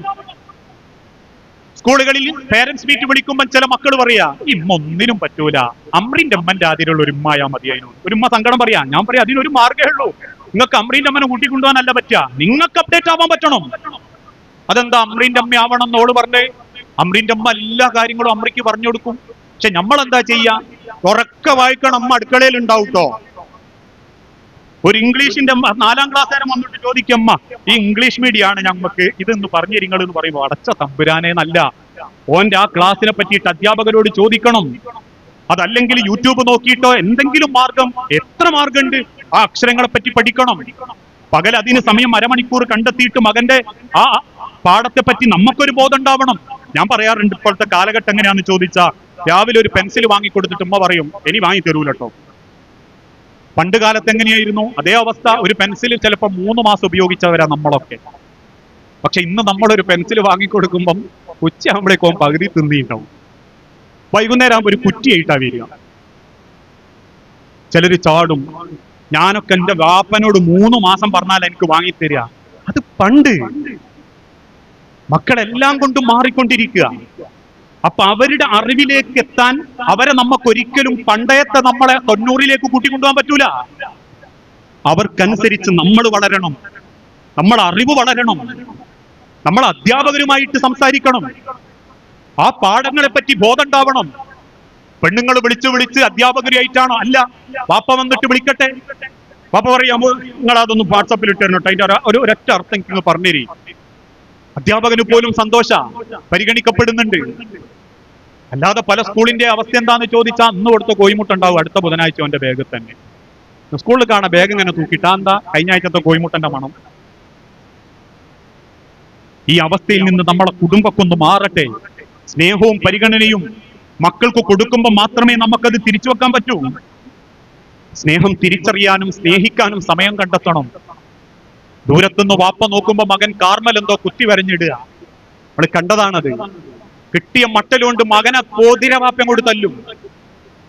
അവസാനം വാപ്പ കരഞ്ഞിയ കണ്ണുകളുമായി മോൻ പോയി കിടന്നുറങ്ങുമ്പോ വാപ്പ എന്താ കാർമൽ എഴുതിയെന്ന് നോക്കുമ്പോ മോനെ എഴുതിച്ചതാ ഐ ലവ് യു പാപ്പ, എനിക്ക് നിങ്ങൾ ഒരുപാട് ഇഷ്ടമാണ് വാപ്പ. കാലും കയ്യിലും തല്ല് കിട്ടി കിടന്നുറങ്ങുന്ന മകന്റെ മനസ്സിൽ എത്രത്തോളം വേദന ഉണ്ടാവും, എത്രത്തോളം സങ്കടം ഉണ്ടാവും. എല്ലാരും പറയും മക്കള് നന്നാവുന്നില്ല. അരമണിക്കൂർ മക്കളെടുത്ത് ഇരുന്നിട്ടുണ്ടോ നമ്മള്? ഒന്നും അവന്റെ സങ്കടം അറിഞ്ഞിട്ടുണ്ടോ? ഈ കഴിഞ്ഞ ദിവസം സ്കൂളിൽ ഒരു ഉമ്മ വന്നു. മകൻ പെട്ടെന്ന് രാത്രിയാകുമ്പോൾ പേടിച്ച് നിലവിളിക്കുക. ഞാനിത് പറയുന്നത് എത്രമാത്രം മക്കള് ഇന്നത്തെ കാലഘട്ടത്തില് എല്ലാ രംഗത്തുനിന്നും അവര് സ്ട്രെസ് അനുഭവിക്കുന്നുണ്ട് എന്ന് പറയാനാണ്. അപ്പം കുട്ടി ഇങ്ങനെ പെട്ടെന്ന് കരയാ, രാത്രി ആകുമ്പോഴേക്കും കെട്ടിപ്പിടിച്ച് കിടക്കണം എന്ന് പറയാ. എന്തൊക്കെയോ ഒരു പേടി, അവന്റെ സ്വഭാവത്തിൽ തന്നെ പേടി. അപ്പൊ നമ്മളാ മോനെ കൂട്ടിക്കൊണ്ടുപോയി കുറച്ചൊന്ന് സംസാരിച്ച കൂട്ടത്തിൽ സംഭവം, ഓന്റെ അയൽപ്പക്കത്തുള്ള വേറൊരു കൂട്ടുകാരന്റെ വീട്ടിൽ ചെന്നപ്പം അവന്റെ ഒരു ഗെയിമുണ്ട് കമ്പ്യൂട്ടറിൽ, എന്ന് പറഞ്ഞാൽ മാരകമായ വയലൻസാ. വെടിവെക്കുന്നതും കുത്തുന്നതും കുത്തി കൊടലെടുക്കുന്നതും ഒക്കെ. 5 മിനിറ്റ് അത് കണ്ടു നിന്ന മകൻ തിരിച്ചു വന്നിട്ട് വീട്ടിൽ പുതച്ചു മൂടിയിട്ട് ചോദിക്കുക, ഉമ്മേ വാപ്പനെ ആരോ കൊല്ലുവോ, ഉമ്മനെ ആരോ കൊല്ലുവോ, ഉമ്മ മരിച്ചു പോകുമെന്നൊക്കെ എനിക്ക് പേടിയാണെന്ന് മാഷേ. നിങ്ങൾ ആലോചിച്ച് നോക്കി, ഒരു പാനിക് അറ്റാക്ക് ഉണ്ടാതിരിയടാണെന്ന് ഓരോന്ന് തോന്നിയാസം കണ്ടുവന്ന്. ഇല്ല, വലിയോൾക്ക് മാത്രമല്ല അറ്റാക്ക്, പാനിക് അറ്റാക്ക് മക്കളെ മനസ്സിന് വരുന്നുണ്ട്, ചെറിയ മക്കൾക്ക് വരുന്നുണ്ട്, വേർതിരിവ് വരുന്നുണ്ട്. നിങ്ങൾ കാണല്ലേ, വലിയ കാലത്ത് കുടുംബത്ത് പ്രശ്നം ഉണ്ടാകുമ്പോ ചില മക്കൾ പറയുന്നത് ഉമ്മക്കല്ലെങ്കിലും ചെറുപ്പത്തിലേ കാക്കനോടായിരുന്നു താല്പര്യം, ഉമ്മ അല്ലെങ്കിലും അങ്ങനെയായിരുന്നു, വാപ്പ അല്ലെങ്കിലും അങ്ങനെയായിരുന്നു, എന്തിനും ഓനെയാ കൊണ്ടുപോവുക, ഓനെയാ വിളിക്കുക, ചെറുപ്പത്തിലേ എന്നെ ഒരു അവഗണനയായിരുന്നു. ഇതൊക്കെ മക്കളെ മനസ്സിനെ സ്വാധീനിക്കുന്നുണ്ടെങ്കിൽ വാപ്പാരെ പൈസ ഉണ്ടാക്കാൻ ഓടിയാ പോരാ, ഉമ്മാരെ പൊരപ്പണി എടുത്ത് തീർത്താ പോരാ. രാവിലെ 7:45 4:45 എഴുന്നേറ്റിട്ട് കൈ നിലത്തു വെക്കാണ്ട് 11:15 എങ്ങനെയോ ചെന്ന് പറ്റുമ്മല് വീണ് കിടക്കലാ ഞാൻ എന്നുള്ളത് പോരിശയായിട്ട് പറയല്ലേ.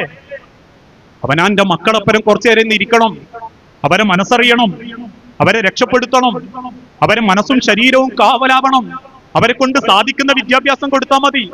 ഒരു വാപ്പ പറഞ്ഞിട്ടില്ലേ, മക്കളെ കാര്യത്തിൽ നമ്മൾ എന്താ കാണിച്ച്, നമ്മളല്ലേ തെരഞ്ഞെടുത്ത് ഓൻ ഏത് സ്കൂളിൽ പഠിക്കണം, ഓൻ ഏത് ഡിഗ്രി പഠിക്കണം എന്ന്. ജീവിതത്തിൽ ചെറുപ്പ കാലഘട്ടത്തിൽ ഓൻ 5 വയസ്സായതിനു ശേഷം നമ്മളെ കൂടെ ജീവിച്ചതിനേക്കാളും ഹോസ്റ്റലല്ലേ, ഓൻ അന്യനാട്ടിലല്ലേ. അവസാനം കാനഡയിലുള്ള ചെറുപ്പക്കാരൻ നാട്ടിൽ ഭാര്യനെ തൊലാക്ക് ചൊല്ലി വാപ്പാനോടും ഉമ്മാനോടും ഇനി ഞാൻ നാട്ടിക്കില്ലട്ടോ എന്ന് പറയുമ്പം ഉമ്മ കണ്ണീരോടെ ചോദിച്ചു, മോനെ നാട്ടിക്ക് വരാണ്ട് ഇപ്പൊ ഞങ്ങൾ എങ്ങനെയാ? ഓൻ തിരിച്ചു ചോദിച്ചു, നിങ്ങൾ എന്നെ സ്നേഹിച്ചിരുന്നോ? എന്നെ പഠിപ്പിക്കാൻ സ്നേഹിച്ചതല്ലേ, നിങ്ങള് ഡിഗ്രി വാങ്ങാൻ സ്നേഹിച്ചതല്ലേ, നിങ്ങൾ എന്നെ സ്നേഹിച്ചതിന്റെ ഡിഗ്രി ജോലി കിട്ടി, ഞാൻ കാനഡയിൽ ജീവിക്കുന്നു.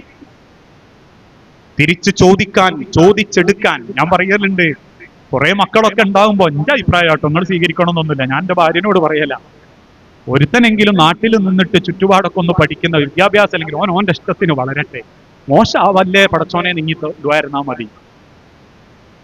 കാരണം ചിലപ്പോൾ നമ്മളെയൊക്കെ നോക്കാൻ നാട്ടിൽ ഓനൊക്കെ തന്നെ ഉണ്ടാവും. പഠിപ്പിച്ച് ചിലരൊക്കെ അങ്ങ് എത്തി, പിന്നെ പെണ്ണുങ്ങളെയും കൊണ്ടുപോയി. ഇപ്പം ദീന അങ്ങനെയൊക്കെയാണ്. നാട്ടിലൊരുത്തം കല്യാണം കഴിച്ച് പെണ്ണുങ്ങളെ 4ാമത്തെ മാസം അങ്ങ് കൊണ്ടുപോയി. വാപ്പയും നാട്ടിൽ ഒയന്നെടുക്കുക. പുലൊന്ന് സങ്കടം പറഞ്ഞപ്പോ ഞാൻ ഓനോട് ചെല്ലടോ, ഉമ്മനെയും വാപ്പനെയും ഒന്ന് നോക്കാൻ എന്തെങ്കിലും ഒരു വഴി വേണ്ടേ? അപ്പൊ എന്നോട് തിരിച്ചു വെച്ചു, മൗലവി കിട്ടിയ പെണ്ണുങ്ങളെ പിരിഞ്ഞിരിക്കാൻ 4 മാസത്തിലധികം ഇസ്ലാമ തെളിവില്ലല്ലോ. ഞാൻ പറഞ്ഞില്ല, അതുകൊണ്ടാണ് ഞാൻ ഓളങ്ങ് കൊണ്ടുവന്നത്. ആകെ പഠിച്ച ഹദീസ് ഉപ്പാതാണ്. വാപ്പനെയും പിരിഞ്ഞിരിക്കാൻ 1 ദിവസം തെളിവില്ല. പെണ്ണുങ്ങളെ 4 ദിവസം വരെ തിരിഞ്ഞിരിക്കാം. വാപ്പനെയും പിരിഞ്ഞിരിക്കാൻ 1 ദിവസത്തെ തെളിവില്ല. യുദ്ധത്തിന് വന്ന സ്വഹാബിനോട് അള്ളാന്റെ തിരുദൂതൻ ചോദിച്ചില്ലേ, അഹയ്യ വാലിദാക്ക, വാപ്പയമ്മയും ജീവിച്ചിരിപ്പുണ്ടോ? ഉണ്ട്. എന്നാ തിരിച്ചു പോ, എനിക്ക് യുദ്ധമല്ല. ഹിജ്റ പോകാൻ വന്നവനോട് പറഞ്ഞില്ലേ, നീ തിരിച്ചു പോ. ആകെ പഠിക്കുന്ന ഇബാദത്ത് ഇപ്പൊ എന്താന്ന് ചോദിച്ചാൽ ഗൾഫിക്ക് 4 മാസത്തിന്റെ അടുക്കോളം കൊണ്ടുപോകണം. ഞാൻ കുറ്റം പറയല്ലോ, നിങ്ങൾക്ക് ഇങ്ങോട്ട് ദേഷ്യവും തോന്നണ്ട. അതിന്റെ അർത്ഥം കൊണ്ടുപോകണ്ടെന്നും അല്ല. ചിലര് വാപ്പാനെ കൊണ്ടുപോകും, ഉമ്മാനെ കൊണ്ടുപോകും. ഇതിനാ അവിടുത്തെ പണിക്ക് വാപ്പയിൽ ഒയന്ന് നടക്കുന്നുണ്ടാവും. ചില കുത്തുബക്കൊക്കെ കയറുമ്പോ ചില പ്രായമുള്ള വാപ്പാര് എന്നിട്ട് പറയും, നിങ്ങളേ വ്യാപാരൊക്കെ നല്ലോണം നോക്കുന്നതിനെ പറ്റി പ്രസംഗിക്കണം കേട്ടോ. എന്താ അല്ല, ഒന്നുമില്ല, പെണ്ണുങ്ങള് അങ്ങ് പോയതാ, മക്കളങ്ങ് കൊണ്ടുപോയതാ. ഇക്കിപ്പോ ഒരു വർക്ക് വെള്ളം കിട്ടണേ സത്യ ഹോട്ടലിൽ തന്നെ പോകണം. അങ്ങനെ ഒരു ദീനൊന്നുമില്ല. അപ്പനെമ്മനെയും നോക്കാണ്ട് എന്ത് ദീന്? രക്ഷിതാക്കളെ പരിഗണിക്കാതെ, മക്കളെ പരിഗണിക്കാതെ എന്ത് ദീന്? അതുകൊണ്ട് ഞാൻ പറയുന്നത് എന്താന്ന് ചോദിച്ചാൽ, പഠിപ്പിക്കണം. വിദ്യാഭ്യാസം അത്യാവശ്യമാണ്. പ്രത്യേകിച്ച് ഇന്നത്തെ കാലഘട്ടത്തിൽ വിദ്യാഭ്യാസം തിരിച്ചറിവിനാവണം എന്നുള്ളതാണ്. പെൺകുട്ടികൾക്ക് വിവരവും വിദ്യാഭ്യാസവും കൂടുമ്പോഴേക്കും പിന്നെ ഞാനും ഓനും കണക്ക് തന്നെയാണ്. അതുകൊണ്ട് തന്നെ ഫെമിനിസ ചിന്താഗതികളിലേക്ക് പറന്നുകൊണ്ടിരിക്കുക ചിന്ത. രണ്ടാളും ചിലപ്പോൾ 2 ഭാഗത്തു വെച്ച് താമസിക്കും. ഓൻ കാനഡയിൽ, ഓൾ ഇംഗ്ലണ്ടിൽ. പിന്നെ ഇപ്പൊ ഇതിനാ കല്യാണം കഴിച്ച് പൈസ ഉണ്ടാക്കാൻ? ദാമ്പത്യല്ല, കുടുംബല്ല. ഓനെ നോക്കാൻ അവനെ നോക്കാൻ അവക്കും പറ്റുന്നില്ല, അവളെ നോക്കാൻ അവനും പറ്റുന്നില്ല. പിന്നെ മക്കൾ എവിടെയുള്ളത്? നാട്ടിൽ വല്യമ്മന്റെ അടുത്ത്. എത്ര കുടുംബങ്ങൾ, എത്ര ബന്ധങ്ങൾ. എല്ലാവരും അതിനെ പറയും, ഉസ്താദെ കാലപ്പൊക്കെ അങ്ങനെയല്ലേ, പൈസക്ക് പൈസ വേണ്ടേ? മനുഷ്യരെ കത്തിത്തീരാറായ മെഴുകുതിരിയുടെ കുറ്റിയെടുത്ത് ആ മെഴുകു കൂട്ടി വെച്ച് 1 ദിവസം കൂടി കത്തിച്ചിട്ട് പടച്ചോന്റെ ദുനിയാവെന്ന് തിരിച്ചു പോയ കൂട്ടരുണ്ട്. അവർ ഈ ദുനിയാവിനെ കണ്ടത് നാളെ അള്ളാന്റെ അരികിലേക്കുള്ള ഒരു യാത്രയുടെ ഇടം മാത്രമായിട്ടാണ്. അതിനർത്ഥം ഇതൊന്നും വേണ്ടെന്നല്ല, ഇതൊക്കെ ഉണ്ടായിക്കൊണ്ട് തന്നെ കുടുംബം മറക്കാതെ ജീവിതം മുന്നോട്ട് കൊണ്ടുനടക്കണം എന്നാണ്. അതിനെന്ത് വേണം? നമ്മളെ ഓരോരുത്തരും നമ്മുടെ മക്കൾക്ക് നമ്മൾ കൊടുക്കുന്ന ഏറ്റവും വലിയ സമാധാനം, ഉമ്മാനെ അല്ലെങ്കിൽ ഭാര്യനെ സ്നേഹിക്കുന്ന വാപ്പയും വാപ്പനെ സ്നേഹിക്കുന്ന അമ്മയ്യ. ഇതിലും വലിയൊരു സൗഭാഗ്യങ്ങളെ മക്കൾക്ക് നിങ്ങൾക്ക് കൊടുക്കാനില്ല. ഞാൻ അടിവരയിട്ട് പറയുന്നു, നിങ്ങളുടെ മക്കൾക്ക് നിങ്ങൾക്ക് കൊടുക്കാൻ പറ്റുന്ന ഏറ്റവും വലിയ സൗഭാഗ്യം നിങ്ങളെ ഇണയെ സ്നേഹിക്കുക എന്നുള്ളതാണ്. അതിനെന്ത് തിരക്ക് മാറ്റി വെച്ചിട്ടാണെങ്കിലും. ചിലരൊക്കെ 1 മാസത്തെ അവധിക്ക് ഗൾഫിൽ നിന്ന് നാട്ടിൽ വരും. 3 ടൂറൊക്കെയാ പോവുക. ഒന്ന് സ്കൂളിന്റെ കൂടെ, ഒന്ന് നാട്ടിലുള്ള ടീമിന്റെ കൂടെ. അവസാനം അവളെ കൂടെ പോകാൻ ഇപ്പൊ കോട്ടക്കുന്ന് കഴിക്കും. അത് തന്നെ കീരിയും പാമ്പും മാതിരി പോയി വന്നിട്ട് പോയിട്ടുണ്ട്. എല്ലാവരും അങ്ങനെയാണല്ല കേട്ടോ, ഇത്രേ ഉള്ളൂ. ഇപ്പോഴും തൊട്ടടുത്തൊന്ന് കയറി ചെല്ലല്ലേ, നല്ല ഇണയാവുക, നല്ലൊരു തുണയാവുക, ഇണയാവുക എന്നുള്ളതാണ് ഏറ്റവും വലുത്. നല്ല ജോലി ഉണ്ടാവലല്ല, നല്ലൊരു ഇണയാവുക. ഞാൻ പറയാറുണ്ട്, ചിലപ്പോ നിങ്ങളെ മുൻപിൽ ഞാൻ നല്ല പ്രാസംഗികനാന്ന് പറയാനേ നിങ്ങൾക്ക് അവകാശമുള്ളൂ. ഞാനൊരു നല്ല മനുഷ്യനാണോ എന്ന് പറയേണ്ടത് നിന്റെ നെഞ്ചോട് ചേർന്ന് കിടക്കുന്ന എന്റെ പെണ്ണാ. ഞാൻ നിസ്കരിക്കുന്നുണ്ടോ? ഞാൻ വൃത്തിയട്ട സ്വഭാവം എന്തോ കാണിക്കുന്നുണ്ടോ? നിങ്ങൾക്ക് എന്തെങ്കിലും പോരായ്മകളുണ്ടോ? ഈ ഇരിക്കുന്ന ഒരു പെണ്ണുങ്ങൾക്കും അതറിയൂല. അതുകൊണ്ട് തന്നെ നിങ്ങൾ ഒരാളെ നോട്ടവും നിങ്ങൾ ഒരാളെ പുഞ്ചിരിയും എന്നെ സ്വാധീനിക്കുന്നില്ല. ഇതൊക്കെ എന്നെ അറിയൂല. ഇന്നറിയുന്നവൾ എന്റെ പെണ്ണു മാത്രമാണ്. അതുകൊണ്ട് അവളുടെ മുൻപിൽ ഞാൻ ഏറ്റവും നല്ല ഇണയാണോ? എനിക്കതാവണം. വരുമാനം ഉണ്ടാക്കാൻ മാത്രം മത്സരിച്ചോടിയാ പോരാ. ദുനിയാവിലെ സർവ്വ സൗഭാഗ്യങ്ങളും പെണ്ണിനും മക്കൾക്കും ഉണ്ടാക്കി കൊടുത്താലും പോരാ. മരിച്ച് പൈസ ഉണ്ടാക്കാൻ ഓടുക എന്ന് പലരും. കാരണം പൈസമ്മല സമാധാനം എന്നുള്ളൊരു തോന്നല്. അതുകൊണ്ട് തന്നെ അവസാനം പരസ്പര ബഹുമാനമോ ഇതൊന്നും കുടുംബത്തിലില്ല. ഒന്ന് കഴിഞ്ഞാൽ രണ്ടാമത്തേന് തെറി. കാരണം എന്താ? ഞാനിങ്ങനെ മരക്കം പാഞ്ഞ് പൈസ ഉണ്ടാക്കി കൊണ്ടുവരുന്നത് എനക്കും മക്കൾക്കും തിന്നാനല്ലേ. നിങ്ങൾ തിന്നണില്ലേ? തിന്നുന്നതിനും ഉടുക്കുന്നതിനും ഒക്കെ കണക്ക്. പിന്നെ എന്തിനാ അധ്വാനിക്കാൻ ഓടി? കണക്ക് പറയാനാണെങ്കിൽ നിന്റെ ഭാര്യയ്ക്ക് ഇങ്ങി ചെലവിന് കൊടുക്കുന്നത് പടച്ചോനെ ഏൽപ്പിച്ചതുകൊണ്ടാ. അവളെ മുഖത്ത് നീ ഭക്ഷണം കൊടുക്കുമ്പോണ്ടാകുന്ന പുഞ്ചിരി എനക്ക് കിട്ടുന്ന ബർക്കത്താ. നിനക്ക് കിട്ടുന്ന സമ്പത്ത് പോലും നിന്റെ ഭാര്യനെയും മക്കളെയും കൂടി പടച്ചോൻ പരിഗണിച്ചതുകൊണ്ടാ. അല്ലാതെ എന്റെ ബിസിനസ് ട്രിക്കും എന്റെ MBA ബിരുദവും എന്റെ വാപ്പ കുറെ മുൻപുണ്ടാക്കി തന്നതിന്റെ പോരിശൊന്നുമല്ല. അള്ള എന്നെ ഏൽപ്പിച്ചെന്ന എന്റെ കുടുംബത്തിനെയും കൂടി പടച്ചോൻ എന്നെ കൂട്ടി പരിഗണിച്ചതുകൊണ്ടാ എനിക്ക് പടച്ചോൻ പൈസയായിട്ടും സമ്പത്തായിട്ടും എന്തിന് റോട്ടുമ പൊലിയാണ്ട് എന്നെ അമ്മ കൊണ്ടുകൊടുക്കുന്നത് എന്തിനാണെന്നറിയോ? ആ കുടുംബം കണ്ണീരുടിക്കാണ്ടിരിക്കാനാ. ആ തിരിച്ചറിവാണ് ഏതൊരാണിനും ഉണ്ടാവേണ്ടത്. ഒരു പെണ്ണാഗ്രഹിക്കുന്നതാ പ്രയോറിറ്റി. അയാളുടെ ജീവിതത്തിൽ എനിക്ക് വലിയ സ്ഥാനമുണ്ട് അല്ലേ? ഒരു പെണ്ണ് ഏറ്റവും കൂടുതൽ സന്തോഷിക്കുന്നത് ലൈംഗികതയിലല്ല. ഓരോ ഇണകളോടും ഭർത്താക്കന്മാരോടും ഞാൻ പറയുന്നത്, ലൈംഗികതയിൽ പോലും പല പെണ്ണുങ്ങളും സമാധാനിക്കുന്നില്ല. മൃഗങ്ങളെപ്പോലെ കിടക്കുക, മൃഗങ്ങളെപ്പോലെ വെറുതെ ചെയ്യുക, വെറുതെ കാണിച്ചു കൂട്ടുക. അള്ളാഹുവിന്റെ ഹബീബായ നബി തങ്ങൾ പറഞ്ഞല്ലോ, ലൈംഗികതയുടെ ഏറ്റവും നല്ല സുഗന്ധ രണ്ട് മനസ്സുകൾ തമ്മിൽ ചേർന്ന് നിന്ന് രണ്ട് മനസ്സുകൾ കൊഞ്ചിത്തുടങ്ങുന്നിടത്താണ് ലൈംഗികതയുടെ സുഗന്ധം. അതെന്തേ നമ്മുടെ ബെഡ്റൂമിലില്ല? അതെന്തേ നമ്മുടെ ദാമ്പത്യ ജീവിതത്തിലില്ല? ഒരു പെണ്ണിന്റെ ജീവിതത്തിന്റെ ഏറ്റവും വലിയ സന്തോഷം അവളുടെ ഭർത്താവ് കൊടുക്കുന്ന കരുതലില, പരിഗണനയില. അയാൾ എനിക്ക് വലിയ സ്ഥാനം അയാളെ ലൈഫിൽ തരുന്നുണ്ട്, അയാൾ ഞാനായിട്ട് പലതും ഷെയർ ചെയ്യുന്നുണ്ട്, ഞാൻ പറയുന്നത് അയാൾ കേൾക്കുന്നുണ്ട് എന്നൊരു പെണ്ണിന് തോന്നിത്തുടങ്ങിയാലുണ്ടല്ലോ, ഇന്റക്ക എന്നൊരു ചിന്ത മനസ്സിൽ വരുമ്പോ ഒരിക്കലും ആ പെണ്ണ് കുടുംബം മറക്കൂല. അതിനെന്തു വേണം?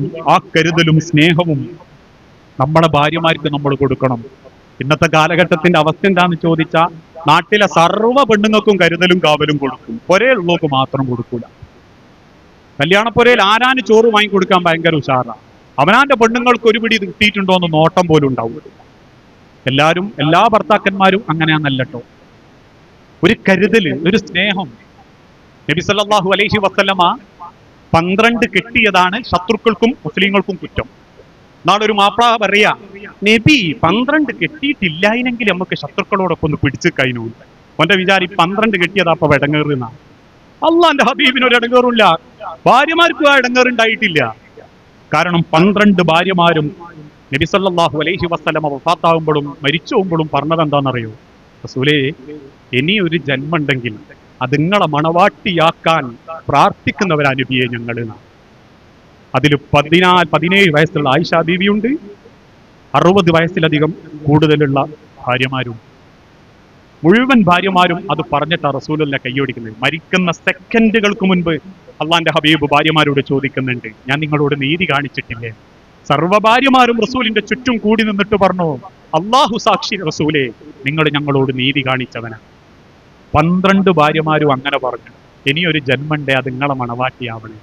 നമുക്ക് 12 ഒന്നുമില്ല, ഒന്നേ ഉള്ളൂ. ഒന്ന് പൊരേച്ചൊന്ന് ചോദിക്കുക, അല്ലേ ഇപ്പൊ അടുത്ത ജന്മത്തിലും സ്വർഗത്തിലും ഇപ്പൊ എന്റെ പേരെ ഞാൻ തന്നെ ഓള് ഒന്ന് ചിരിച്ചിട്ട് പറയാ, അങ്ങനെയാണെ ഇപ്പൊ എനിക്ക് ആ സ്വർഗവും വേണ്ടാന്നൊക്കെ ഇരുന്ന് പറഞ്ഞാ അത് നമ്മളെ വില. ഹിയാറുക്കും അഹ്സനുക്കും ലിനിസാഇക്കും, ആണുങ്ങളിൽ ഏറ്റവും നല്ലവൻ അവനാന്റെ പെണ്ണിനോട് ഏറ്റവും മര്യാദക്ക് പെരുമാറുന്നവൻ. അതിനവക്ക് അവകാശമുണ്ട്.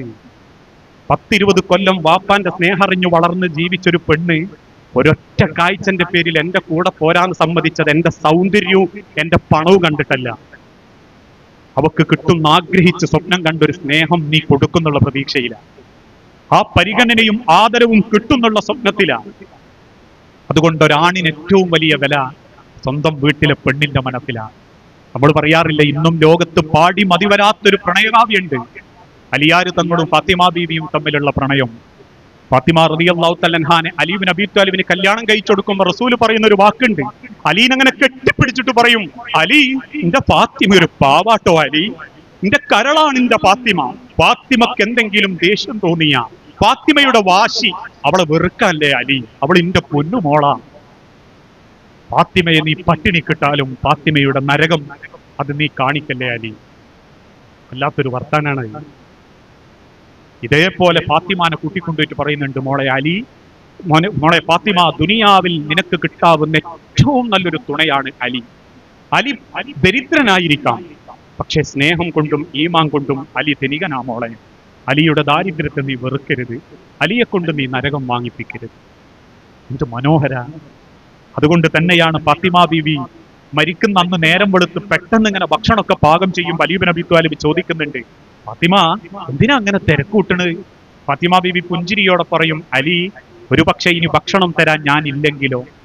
അത് കേട്ട അലി ഇബ്നു അബീ ത്വാലിബ് റളിയല്ലാഹു അൻഹു പിന്നെ മിണ്ടിയിട്ടില്ല എന്നാ. കാരണം റസൂലുള്ള വഫാത്താവുമ്പോൾ പറഞ്ഞിട്ടുണ്ട്, ഞാൻ പോയാ പിന്നെ എന്റെ കുടുംബത്തിൽ നിന്ന് ആദ്യം വരുന്നത് ഫാത്തിമയായിരിക്കും. അതുകൊണ്ട് തന്നെ അലിക്ക് ഒരു പേടി, ഫാത്തിമ മരിക്കാറായോ എന്നൊക്കെ ഒരു ബേജാറ്. പറഞ്ഞത് സത്യമായിരുന്നു. അന്ന് ഉച്ചയാകുമ്പോഴേക്കും ഫാത്തിമ ബീവി പെട്ടെന്ന് അങ്ങ് മരിച്ചു. അവസാനം ഫാത്തിമ ബീവിന്റെ മയ്യത്ത് മക്കളായ ഹസനെയും ഹുസൈനെയും കൂട്ടി കുളിപ്പിച്ച് 6 അടി മണ്ണിൽ വെച്ച് കബറടക്കം നടത്തി പ്രാർത്ഥിച്ച് മദീനത്തെ പള്ളിയിൽ ഇങ്ങനെ കുനിഞ്ഞിരുന്ന് പൊട്ടിക്കരയും അലി റളിയല്ലാഹു അൻഹു. സഹാബാക്കൾ ഇങ്ങനെ തോളത്ത് കൈവച്ച് ചോദിക്കുന്നുണ്ട്, അലി അത്രക്ക് സ്നേഹിച്ചിരുന്നോ നിങ്ങൾ ഫാത്തിമയെ? അലി ഇബ്നു അബീ ത്വാലിബ് ആകാശത്തേക്ക് നോക്കി പറയും, പടച്ചോനെ, ഫാത്തിമയെ കൊണ്ടുപോയത് ഞാൻ തൃപ്തി, കാരണം ഞാനും നാളെ തിരിച്ചു പോകേണ്ടവനാണ്. പക്ഷെ ഫാത്തിമ ഇല്ലാതെ ഈ ലോകത്ത് ഇനി എത്ര കാലം ആ ഓർമ്മകളിൽ ജീവിക്കണം എന്ന് ചിന്തിക്കുമ്പോ എനിക്ക് സഹിക്കുന്നില്ല പടച്ചോനെ. അലി ഇബ്നു അബീ ത്വാലിബ് പൊട്ടിക്കരയും. ഒരാണിന്റെ വിലയാണിത്. അവൻ കൊടുത്ത സ്നേഹം കൊണ്ടും തിരിച്ചു കിട്ടുന്ന പരിഗണന കൊണ്ടും ആയുസ്സിൽ ചോർത്ത് ജീവിക്കാൻ. എന്റെ അർത്ഥം അലി ഇബ്നു അബീ ത്വാലിബ് വേറെ കിട്ടിയില്ല എന്നൊന്നല്ല, എന്നാലും അതൊരു സ്നേഹം. അതുകൊണ്ടാണ് ഇന്നും കവികൾക്ക് അത് മതിവരാത്ത്. കൽബാണ് ഫാത്തിമ, അയകാണ് ഫാത്തിമ, കുളിരാണ് ഫാത്തിമ, നെഞ്ചിനുള്ളിൽ ഫാത്തിമ. തീർന്നില്ല, അത്ര മനോഹരം. അതുകൊണ്ട് തന്നെ നമ്മളെ ഭാര്യക്ക് നമ്മളൊരു നല്ല ഭർത്താവാണ് എന്ന് പറഞ്ഞാൽ, എന്റെ ഭാര്യക്ക് കിട്ടിയ ഏറ്റവും വലിയൊരു സൗഭാഗ്യമാണ് ഞാന് എന്ന് നമ്മൾ സ്വയം നമ്മളെ പറ്റി ചിന്തിക്കണം. അതിനനുസരിച്ച് നമ്മളെ സ്വഭാവത്തിൽ മാറ്റം വരുത്തണം, പരിഗണിക്കണം. നമ്മളെ വീട്ടിലുള്ളവർക്കാണ് നമ്മൾ കൊടുക്കേണ്ട ഏറ്റവും വലിയ സ്ഥാനമെന്നും സ്നേഹമെന്നും അതിനാണ് പടച്ചോന്റെ അടുത്ത് കൂലിയൊന്നും തിരിച്ചറിയണം. ആ തിരിച്ചറിവ് സ്വന്തം വീട്ടിലൊരു വാപ്പ ഉണ്ടാക്കിയെടുക്കുമ്പോൾ മക്കൾക്ക് ആ കുടുംബത്തിനോട് സ്നേഹം തോന്നുന്ന, തിരിച്ചു വരാൻ പൂതിയാവുന്ന. ചില മക്കളൊക്കെ വാപ്പാന്റെ നല്ല സമയത്ത് വന്ന് ചോദിക്കല്ലേ, ഇപ്പേ സ്കൂളിൽ നിങ്ങൾ ഞാൻ കൂട്ടാൻ വരൂ. ഒന്നൊരു അഭിമാനാണ് ബാക്കിയുള്ളവരുടെ മുൻപിൽ എന്റെ വാപ്പ എന്നുള്ള അഭിമാനം. എന്റെ ഉമ്മാനെ സ്നേഹിക്കുന്ന വാപ്പ, എന്റെ ഉമ്മാനെ കരുതുന്ന വാപ്പ, എന്റെ ഉമ്മാനെ പ്രണയിക്കുന്ന വാപ്പ. ആ വാപ്പന്റെ മോനായതിന്റെ സന്തോഷത്തിൽ അവൻ പറയണത്, വാപ്പേ നിങ്ങൾ വരണട്ടോ പേരൻസ് മീറ്റിന്, നിങ്ങൾ വരണട്ടോ ഉമ്മന്റെ കൂടെ എന്നെ കൂട്ടാൻ നിങ്ങൾ വരുമോ എന്നുള്ളത്. അത് തിരിച്ചറിയുന്ന നല്ല വാപ്പാരാവാൻ പറ്റണം, നല്ല ഭർത്താവാൻ പറ്റണം. ഞാൻ അവസാനിപ്പിക്കും. അതോടൊപ്പം തന്നെ നല്ല തുണയാവാൻ അല്ലേ. ഇന്ന് ഞാൻ പറയാറുണ്ട്, ഏത് കാര്യത്തിനും ഭാര്യനെ ഭക്ഷണം കൊടുക്കുക, പൈസ ചെലവാക്കുക എന്നല്ലാണ്ട് ആർക്കും കൂടപ്പാനൊന്നൊരു താല്പര്യവുമില്ല. ഓള് പറയാ, കാക്കെ റേഷൻ ജോയിക്കോ, അല്ല കാക്കെ ഇത് മാറ്റേ ദീന് പോകണ്ടേ, ഹോസ്പിറ്റലിൽ ജോയിക്കോ, ഓട്ടോ വിളിച്ചോ, എനിക്കെന്താ പണി? ഒന്നുമില്ല, റോഡിന്റെ സൈഡിൽ കുത്തിരുന്ന് കൂട്ടുകാരപ്പരം ക്യാരം ബോർഡ് കളിക്കണം, വേറെ എന്തെങ്കിലും ചെയ്യണം, സമയം പോകണം. എന്താ അവളെ കൂടെ ഒന്ന് പോയാൽ അവിടെ പോയി ഹോസ്പിറ്റലിൽ പോയി നിന്ന്, അതൊക്കെ ഒരു ഇസ്സത്താ. നിങ്ങൾക്ക് അറിയാഞ്ഞിട്ടാ ബാക്കിയുള്ള ഒറ്റക്ക് വന്ന പെണ്ണുങ്ങൾ നിങ്ങളുടെ ഭാര്യനെ നോക്കി അസൂയപ്പെടും. ഓളെ പിയ്യാപ്പള വന്ന് കണ്ടോ ഓല കൂടെ എന്നൊക്കെ. ആ പരിഗണനയും സ്നേഹവും ഓരോ കുടുംബത്തിലും ഉണ്ട്. ഇന്ന് ഓരോ കുടുംബത്തിലും ഉണ്ട്. ഞാൻ പറയാറുണ്ട്, ഒരു ഭാര്യ സങ്കടം പോലെ പറഞ്ഞത്, ഈ കുടുംബത്തിൽ ചെറിയ പ്രശ്നങ്ങൾ ഉണ്ടായപ്പോ എന്നോടറിയാ, ഇക്കാലം വരെ മൂപ്പർ ഇന്ന മോളെ പൊന്നേന്ന് വിളിച്ചിട്ടില്ല. മൂപ്പർ 6 ആൾക്ക് മെസ്സേജ് അയച്ചിട്ടുണ്ട്, പൊന്നെ കരളേന്ന് പറഞ്ഞിട്ട്. ഇത് ഒരേ പെണ്ണുങ്ങൾ എത്രയോ ആഗ്രഹിക്കുന്നുണ്ട്. കാരണം ഒരു മോളെ എന്നുള്ള വിളി, മോളേന്ന് നീട്ടി വിളിക്കുമ്പോൾ ചില ഭാര്യമാരകത്തൊന്ന് ചോദിക്കല്ലേ, നിങ്ങൾ ഇന്നെയാ വിളിച്ചാലേ മോളെയാ വിളിച്ചത്, എന്നെയാന്ന് അറിയുമ്പോൾ ഒക്കെ എന്നെ ഒരു സന്തോഷം, പുറത്ത് അറിയില്ലെങ്കിലും. അത് വേറൊരാള് 10ാം ക്ലാസ്സുകാരൻ വിളിക്കുമ്പോഴേക്കും അവളെ മനസ്സ് പതറിപ്പോവാതിരിക്കുന്നത് നമ്മളെ വീട്ടിലുള്ള ആ വിളിയും നമ്മളെ പരിഗണനയും. അതൊന്നും വീട്ടിൽ കൊടുക്കാതെ കണ്ട ഇൻസ്റ്റഗ്രാം റീല് കണ്ടിട്ടും ക്യാമറ കണ്ടിട്ടും അവനാന്റെ പെണ്ണിനെ വിലയിരുത്തരുത് കേട്ടോ. കാരണം ക്യാമറ കണ്ട് അഭിനയിക്കുന്നൊന്നും ജീവിതമല്ല. ഞാൻ പറയാറുണ്ട്, കല്യാണപ്പുരയിലൊക്കെ ഒരു, നിങ്ങൾക്കറിയാലോ, ഇൻസ്റ്റാഗ്രാമിലെ 30 സെക്കൻഡ് റീല് കണ്ടിട്ട് ഓൻ കാണിച്ചു കൊടുത്തിട്ട് ഒക്കെ അയച്ചിട്ട് പറയും, ഇനി നോക്കടി ഇതേ മാതിരിയാ ആവണ്ടി.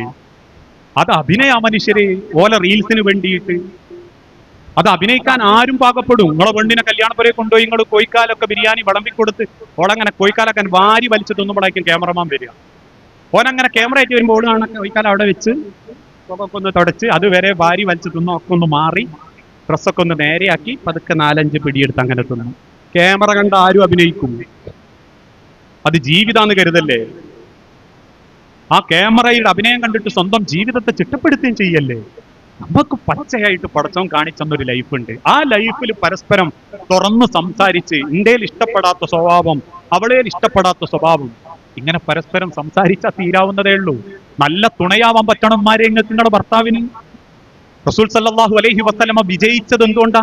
എല്ലാ രംഗത്തും കൂടെ തണലായി കട്ടക്ക് ഭാര്യമാര് നിന്നതുകൊണ്ടാ, ഖദീജ ബീവി നിന്നതുകൊണ്ടാ. ഓരോ ആണും ഉരുകി ജീവിക്കുന്നത് നിങ്ങളെ സന്തോഷത്തിനാ. നിങ്ങൾക്ക് ഇപ്പോഴും കിട്ടുന്ന ഒരു ധൈര്യം ഉണ്ടല്ലോ, നിങ്ങൾ ആണ് ജീവിച്ചിരിപ്പുള്ളതുകൊണ്ടാ. ഒരാണില്ലാണ്ടായ വേദന അറിയണേ ഒരു വിധവകളോട് ചോദിച്ചു നോക്കൂ. ആയുസ്സുള്ള കാലത്ത് ജീവിച്ചിരുന്ന ഭർത്താവിന്റെ ഒരു കുപ്പായം എടുത്തു വെച്ച് ആ കുപ്പായം കെട്ടിപ്പിടിച്ചുറങ്ങുന്നുണ്ട് ഒരു ഭാര്യ സമാധാനത്തിന്. ആയുസ്സുള്ള കാലത്ത് പകലന്തിയോളം ഞാൻ ചിന്തിച്ചിട്ടുണ്ട്. ഞാൻ ഇങ്ങോട്ട് വരുമ്പം ഈ റോഡ് വക്കില് കാലിൽ നീര് വന്ന് ഓറഞ്ചിന്റെ പെട്ടിയുമായി ആപ്പിളുമായിട്ട് ഒരു സാധു മനുഷ്യൻ റോഡിന് കയ്യാട്ടുക. ഹോട്ടൽ എന്നൊരു ബോർഡും പിടിച്ചിട്ട് ഒരു മനുഷ്യൻ തന്റെ കാല് വയ്യാത്ത കാലും വെച്ചിട്ട് കാണുന്ന വാഹനങ്ങൾക്ക് കൈ നീട്ടുക. പുലർച്ചെ 4 മണിക്കും 3:45 എഴുന്നേറ്റിട്ട് ഒരു മീൻകൊട്ടയുമായിട്ട് ഇരുചക്ര വാഹനത്തിൽ കായിക ബലം കൊണ്ട് മാത്രം ഒരു കുടുംബം പറ്റുക. വിദേശ രാജ്യത്തൊക്കെ ചെന്നു നോക്കുമ്പോൾ ഞാൻ പലപ്പോഴും ചിന്തിക്കാറുണ്ട്, നാട്ടിൽ 4 ബാത്റൂമില് 4ലും പോയി മക്കൾ ആശ്വസിക്കുമ്പോ, അല്ലെങ്കിൽ ഫാനിട്ട് സമാധാനിക്കുമ്പോ, ശീതീകരിക്കപ്പെടാത്ത അല്ലെങ്കിൽ ഒരു ബാത്റൂമിന്റെ മുൻപിൽ ആവശ്യത്തിന് വേണ്ടി ക്യൂ നിന്ന് അവസാനം സാധാ ഒരു നൈബേഴ്സായി വീട്ടിന്റെ പുറത്തേക്കിറങ്ങി ചുട്ടുപൊള്ളുന്ന വെയിലത്തുകൂടി ഒരു തൊപ്പിയും ധരിച്ച് കുടുംബം പോറ്റാൻ പോകുന്ന ഒരാണിന്റെ ഉരുകലന്മാരെ, നിങ്ങളുടെ ധൈര്യം, നിങ്ങൾക്ക് കിട്ടുന്ന സമാധാനം, നിങ്ങൾ കഴിച്ച ഭക്ഷണം, നിങ്ങൾ ധരിച്ച വസ്ത്രം, ഇതൊക്കെ ഒരാണിന്റെ വയർപ്പാ. ആ ആണിനെ തിരിച്ചറിയാനും ഒന്ന് ചേർത്ത് നിർത്തി ഉള്ളത് മതിക്കാ, ഉള്ളതിനനുസരിച്ച് ജീവിക്കാന്ന് കേൾക്കാനും ഒരാണിന് നിങ്ങളെ കൊണ്ട് പറ്റിയിട്ടില്ലേ? നിങ്ങൾ എത്ര അണിഞ്ഞൊരുങ്ങിയിട്ട് എന്താ കാര്യം? നിങ്ങൾക്ക് എത്ര സൗന്ദര്യം, നിങ്ങളെ വാപ്പക്ക് എത്ര മുതലുണ്ടായിട്ട് എന്താ കാര്യം? നല്ല പെണ്ണെന്നാൽ ഭർത്താവിന്റെ മനസ്സറിഞ്ഞ് കൂടെ നിൽക്കുന്നവനാണ്, അയാളെ ബഹുമാനിക്കുന്നവനാണ്, അയാൾ പറയുന്ന ദീനീപരമായ കാര്യങ്ങൾ അംഗീകരിച്ച് മുന്നോട്ട് പോകുന്നവനാണ്. അല്ലാണ്ട് മൂപ്പർക്ക് ഇച്ചിരി ദീൻ കൂടുതലാ എന്ന് കുടുംബക്കാരോട് പറഞ്ഞ് കളിയാക്കുന്നവളല്ല. മറിച്ച് അയാളുടെ മനസ്സറിഞ്ഞ് ചേർന്ന് നിന്ന് അയാളുടെ തണലിലും തൃപ്തിയിലുമാണ് എന്റെ സ്വർഗം എന്ന് ചിന്തിക്കുന്ന നല്ല തുണയായാൽ നിങ്ങളെ മക്കൾക്ക് നിങ്ങൾ കൊടുക്കുന്ന ഏറ്റവും വലിയൊരു സന്ദേശമാണ്. ഇങ്ങനെ പരസ്പരം സ്നേഹിച്ചും മനസ്സറിഞ്ഞും ജീവിക്കുമ്പോൾ കുടുംബം ഏറ്റവും മനോഹരായിട്ട് മാറും. അതാ ഇസ്ലാം പറഞ്ഞ കൂടുമ്പോൾ ഇമ്പമുണ്ടാകേണ്ട കുടുംബം. അതിനു പകരം ദുനിയാവിന്റെ മായാലോകത്ത് പരസ്പരം മത്സരിച്ച് ഈഗോ കാണിച്ച് തമ്മിൽ വാശിയും വീറും കാണിച്ച് ജീവിച്ചു മരിച്ചു പോകുമ്പോ, ജീവിച്ചു എന്ന് പറയരുത്, അഭിനയിച്ചു എന്നേ പറയാവൂ. ഇവിടെയുള്ള സിനിമാ നടന്മാരെ പോലെ സ്വന്തം കുടുംബത്തിലും നാട്ടിലും അഭിനയിച്ച് മരിക്കുന്ന അഭിനേതാക്കൾ മാത്രമാ നമ്മളിൽ പലരും. മറിച്ച് ജീവിച്ചു എന്ന് പറയണേ, ഞാൻ മരിച്ചടക്കുമ്പം എന്റെ ആയുസ്സിന് വേണ്ടി പടച്ചോനോട് പ്രാർത്ഥിച്ച് അയാളിന്റെ സൗഭാഗ്യമായിരുന്നു എന്ന് പ്രാർത്ഥിക്കുന്ന ഒരു മക്കളുണ്ടെങ്കിൽ, അല്ലെങ്കിൽ ഒരു ഭാര്യ ഉണ്ടെങ്കിൽ അവളിന്റെ ഒരു സൗഭാഗ്യമായിരുന്നു എന്ന് പ്രാർത്ഥിക്കുന്ന ഭർത്താവും മക്കളും ഉണ്ടെങ്കിൽ, ഈ ദുനിയാവിന്റെ സ്വർഗം അറിഞ്ഞവരാ നമ്മൾ. ആ സ്വർഗം കാണാത്ത നമ്മള് ആഹാരത്തിലെ സ്വർഗത്തിന് നിസ്കരിച്ച് പരക്കം പാഞ്ഞിട്ടൊന്നും കാര്യമില്ല. ദുനിയാവിലെ സ്വർഗം എന്ന് പറഞ്ഞാൽ കുടുംബ ബന്ധ, അത് പരസ്പരം സ്നേഹിച്ചും മനസ്സറിഞ്ഞ് ജീവിച്ചും മക്കൾക്ക് ദീനീ ചിട്ടയുടെ മുൻപോട്ട് പോകാൻ സാഹചര്യമൊരുക്കിയും ഇനിയും ഇനിയും നമ്മുടെ കുടുംബം ഭംഗിയാവട്ടെ എന്ന് ആത്മാർത്ഥമായി പ്രാർത്ഥിച്ച് ഞാൻ എൻ്റെ വാക്കുകൾ അവസാനിപ്പിക്കുന്നു. ഇതിനേക്കാൾ മനോഹരമായ അള്ളാഹുവിന്റെ സ്വർഗത്തിൽ കുടുംബസമേതം ഒരുമിച്ച് കൂടാൻ അള്ളാഹു നമുക്ക് ഓരോരുത്തർക്കും തൗഫീക്ക് നൽകി അനുഗ്രഹിക്കുമാറാകട്ടെ. റബ്ബേ, കുടുംബ ദാമ്പത്യ ജീവിതത്തിൽ പരസ്പരം സ്നേഹിച്ച് അഭിപ്രായ വ്യത്യാസങ്ങൾ മറന്ന് അള്ളാഹുവിന് വേണ്ടി പരസ്പരം സ്നേഹിക്കുന്ന മനസ്സിന്റെ ഉടമകളാക്കി ഞങ്ങളുടെ കുടുംബത്തെ നീ അനുഗ്രഹിച്ച് നൽകണമേ. മരിച്ചുപോയ ഞങ്ങളുടെ മാതാപിതാക്കൾ, സഹോദരി സഹോദരന്മാർ, മക്കൾ, ഭാര്യ ഭർത്താക്കന്മാർ എല്ലാവരുടെയും ഖബർ നീ വിശാലമാക്കുകയും ജന്നാത്തുൽ ഫിർദൗസിൽ നീ ഞങ്ങളെ ഒരുമിപ്പിച്ചു കൂട്ടുകയും ചെയ്യണമേ. അല്ലാഹുമ്മ ഗ്ഫിർ ലിൽ മുഅ്മിനീന വൽ മുഅ്മിനാത്ത് അൽ മുസ്ലിമീന വൽ മുസ്ലിമാത്ത് അൽഅഹ്യാഉ മിൻഹും വൽ അംവാത്ത് ഇന്നക മുജീബുദ് ദഅവാതി യാ ഖാദിയൽ ഹാജാത്ത്. അല്ലാഹുമ്മ അഇസ്സൽ ഇസ്ലാമ വൽ മുസ്ലിമീൻ വഅദിൽ അശ്ശിർക വൽ മുശ്രിക്കീൻ. അല്ലാഹുമ്മ അജിർനാ മിനൻ നാർ റബ്ബനാ തഖബ്ബൽ മിന്നാ ഇന്നക അൻതസ് സമീഉൽ അലീം. അവസാനമായി ഒരുപാട് യാത്ര ചെയ്യുന്ന ആളാണ് ഞാൻ ഈ പറയുന്നത് പോലെ എന്നെ കൊണ്ട് സാധിക്കുന്ന സമയത്തൊക്കെ ഞാൻ പോകാറുള്ളൂ. ഞാൻ പറഞ്ഞതുപോലെ ഒരു സ്കൂൾ അധ്യാപകനാണ്, അതിൻ്റെതായ രീതിയിൽ മുന്നോട്ട് പോകുന്ന ആളാണ്. അതുകൊണ്ട് യാത്രകളും പലപ്പോഴും സമയങ്ങളും ഒക്കെ തെറ്റിപ്പോകാറുണ്ട്. നിങ്ങളുടെ പ്രാർത്ഥനയിൽ ആരോഗ്യത്തിനും ആയുസ്സിനും ഇനിയും ദഅവത്ത് നടത്താനും ജനങ്ങൾക്ക് ഉപകാരപ്പെടുന്ന കാര്യങ്ങൾ പറഞ്ഞു കൊടുക്കാനും നിങ്ങളുടെ പ്രാർത്ഥനയിൽ നിങ്ങൾ എന്നെയും ഉൾപ്പെടുത്തണം. എൻ്റെ പ്രാർത്ഥനയിൽ നിങ്ങൾ എല്ലാവരും ഉണ്ടാകും. വാക്കുകൾ എവിടെയെങ്കിലും അതിര് കടന്നു പോകുകയോ മനസ്സിൽ പൊരുത്തക്കേട് തോന്നുകയോ ചെയ്തിട്ടുണ്ടെങ്കിൽ എന്റെ വിവരക്കേടാണെന്ന് ചിന്തിച്ച് ആ വാക്കുകൾ എനിക്ക് പൊരുത്തപ്പെട്ടു തരണം. വസല്ലല്ലാഹു അലാ നബീന. അസ്സലാമു അലൈക്കും വറഹ്മത്തുള്ളാഹി വബറകാതുഹു.